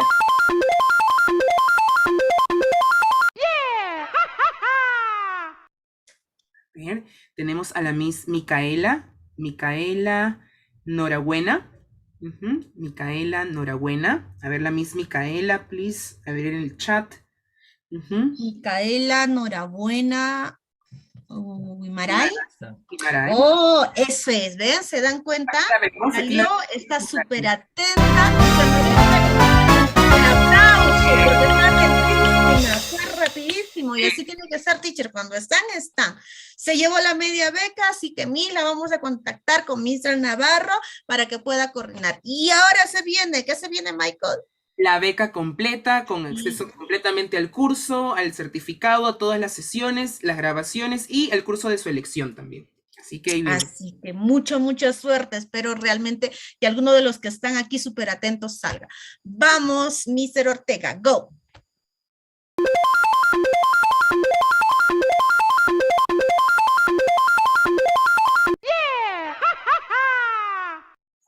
Tenemos a la Miss Ángela Rosemary Niño Capcha. Ángela Rosemary. Miss Ángela Rosemary. Estará presente, vamos a ser más estrictos con esto. Ni bien lo veamos aquí, que ya se puede visualizar. Sí, ya se visualiza. Damos solo 10 segunditos para que pueda decir presente. Ángela Rosemary Niño Capcha, porque ya se visualiza en la transmisión, no está. Ahí dice Wilma Muñoz presente, no. Pili Zulca dice I'm present, no. Quien tiene que decir presente es Ángela Rosemary Niño Capcha, que es la que ha salido sorteada aquí. Pero si no se encuentra, creo que no está. Pasamos, contamos hasta 10. No está, no se encuentra presente. Ángela Rosemary, esta es la beca completa. Lo lamentamos mucho. Así que vamos a proceder al siguiente. Vamos, Mr. Ortega, go.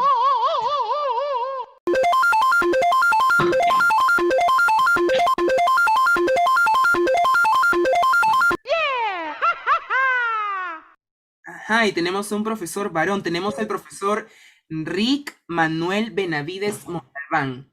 Profesor Rick Manuel Benavides Montalbán. Vamos a ver si el profesor Rick se encuentra. Por favor, teacher, en el chat, decir I'm present o presente. Estamos viendo los comentarios. Rick Manuel Benavides Montalbán. Maestro Rick Benavides Montalbán. Si está presente, Rick, tiene la beca completa, ya salió en el vivo. Esperamos solamente 10 segundos para que diga presente. Rick, Manuel Benavides Montalbán, y al parecer no está atento. Por lo tanto, Mr. Ortega, creo que ya no hay más tiempo. Pasamos al siguiente. Pasamos ahora.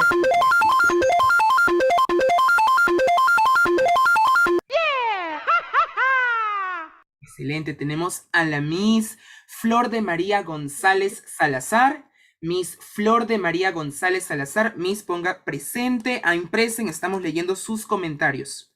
Vamos a ver. Listo, ya lo veo también en YouTube, así que ya salió en pantalla también para toda la audiencia. Flor de María González Salazar, por favor, sí, va.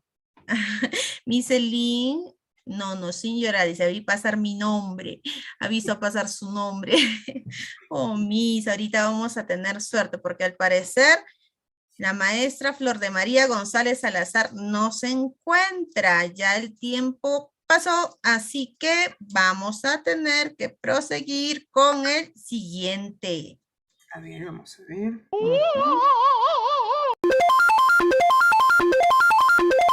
Beca completa. ¿Para quién va la beca completa, Mr. Navarro?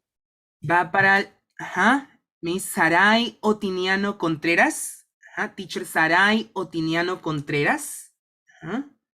Vamos a ver. Saray Otiniano Contreras. Saray Otiniano Contreras. Vamos a ver. Recordemos que hemos pedido que deben estar atentos, o sea, deben estar conectados en el vivo y hemos dado un tiempo prudencial. Ya no podemos retroceder, conversamos sobre esas reglas y ya tenemos ahora a mi Saray Otiniano Contreras, que se ganó la beca completa. Ya se ve también en pantalla si la maestra está atenta, entonces esperamos 10 segundos para que ella pueda confirmar que está ahí. Yo lo siento mucho por la maestra anterior, demoró, por eso es que ya no la estamos considerando y ya se fue al agua. Y en el momento estamos esperando, y hasta ahora nada más, a mí, Saray Otiniano Contreras, que al parecer no se encuentra atenta. No, no está. Vamos entonces.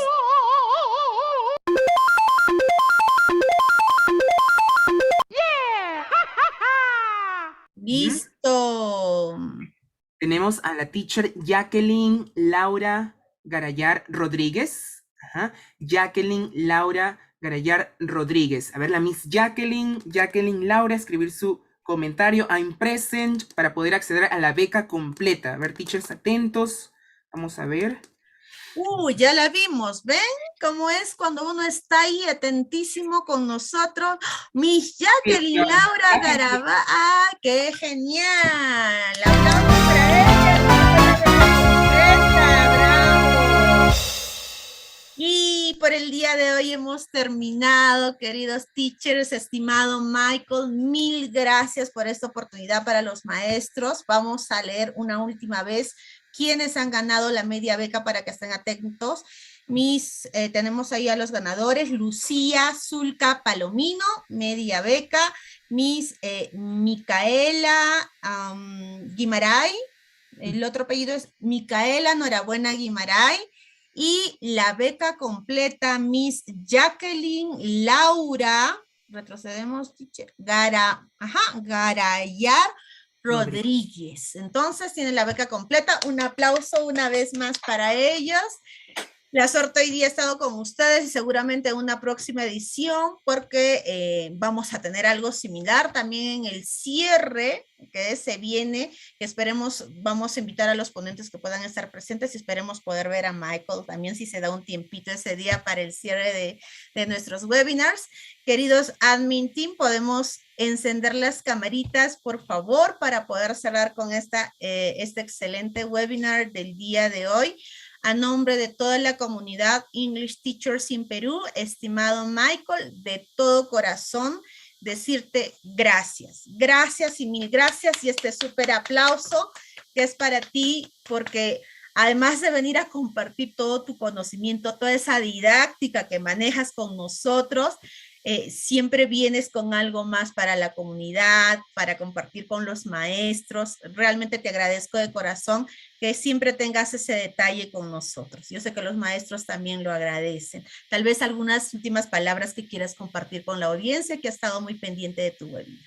Sí, bueno, muchísimas gracias. Ante todo, me gustan estos espacios en donde podemos compartir un poco, ¿no? de lo que conocemos, de lo que los teachers conocemos, y la verdad, yo también he aprendido bastante de todos los maestros, los colegas que ponen con sus comentarios, que están constantemente participando en estos webinars, y esa es la idea, ¿no? Que nos nutramos, que empecemos a nunca dejar de aprender. No, eso es lo que he aprendido yo. Nunca dejamos de aprender, siempre hay nuevas cosas que podemos incorporar en nuestra enseñanza, y estas son las ganas, ¿no? A mí me gusta personalmente aprender bastante porque no pierdo esa pasión, esas ganas de seguir compartiendo lo que aprendo con los demás, ¿no? Y en este caso con esta hermosa comunidad.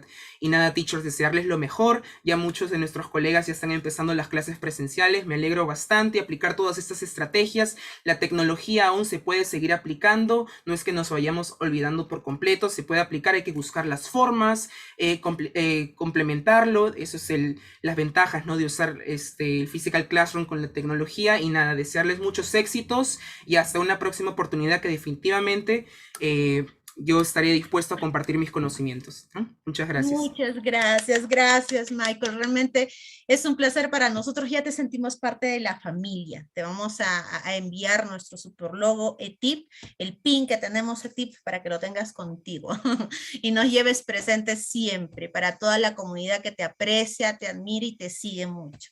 Bien, el día de hoy ha estado con ustedes Miss Consuelo Cáceda, que se encuentra ahí, que ha estado a cargo de la ronda de preguntas, Miss Yulisa de la Cruz, que ha compartido con ustedes el Exit Ticket, administradora del grupo 3, Miss Consuelo Cáceres, no me voy a olvidar, administradora del grupo...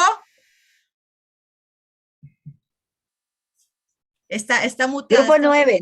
Grupo 9, tiene que reconocer la del grupo 9, Miss Yulisa en el grupo 3 en WhatsApp, Miss Sulamita Chukden, que el día de hoy también ha estado compartiendo con nosotros, administradora de nuestra comunidad en Facebook, Miss Daisy Apolinario, que está lindo hoy día nuestra querida administradora, que es del grupo 3 también, hacen el super team con Miss Yulisa, Miss Maite Flores, nuestra querida administradora del grupo 8. Tenemos a Mr. Ricardo Núñez, administrador del grupo 10. Estoy contando 12. Tenemos tantos grupos que yo del 1 al 12 ya están en el 12 porque a los administradores que son realmente corazón, maestros de vocación, están en todos los grupos donde pueden compartiendo, dando a diario con todos los maestros que están ahí, todos con toda la novedad de este reinicio que tenemos de clases y esta conexión que tenemos y vamos a tener con nuestros estudiantes. Muchísimas gracias a cada uno de ustedes, queridos administradores, Mr. Núñez, a Miss Maite y a todos los administradores que están detrás de las pantallas, todos los que han estado ahí en YouTube, todos los que están atentos, compartiendo, haciendo la difusión. Es un trabajo realmente grande, ¿no? Esto no sale de uno, sino sale del trabajo de muchos, de todo un equipo grande que lo hace de todo corazón. Y por supuesto a Mr. Ortega, José Ortega Cerruto, que siempre está a cargo de la transmisión. A todos ustedes, teachers, esperamos verlos el día de mañana en el Roundtable Webinar. Bye, bye, teachers.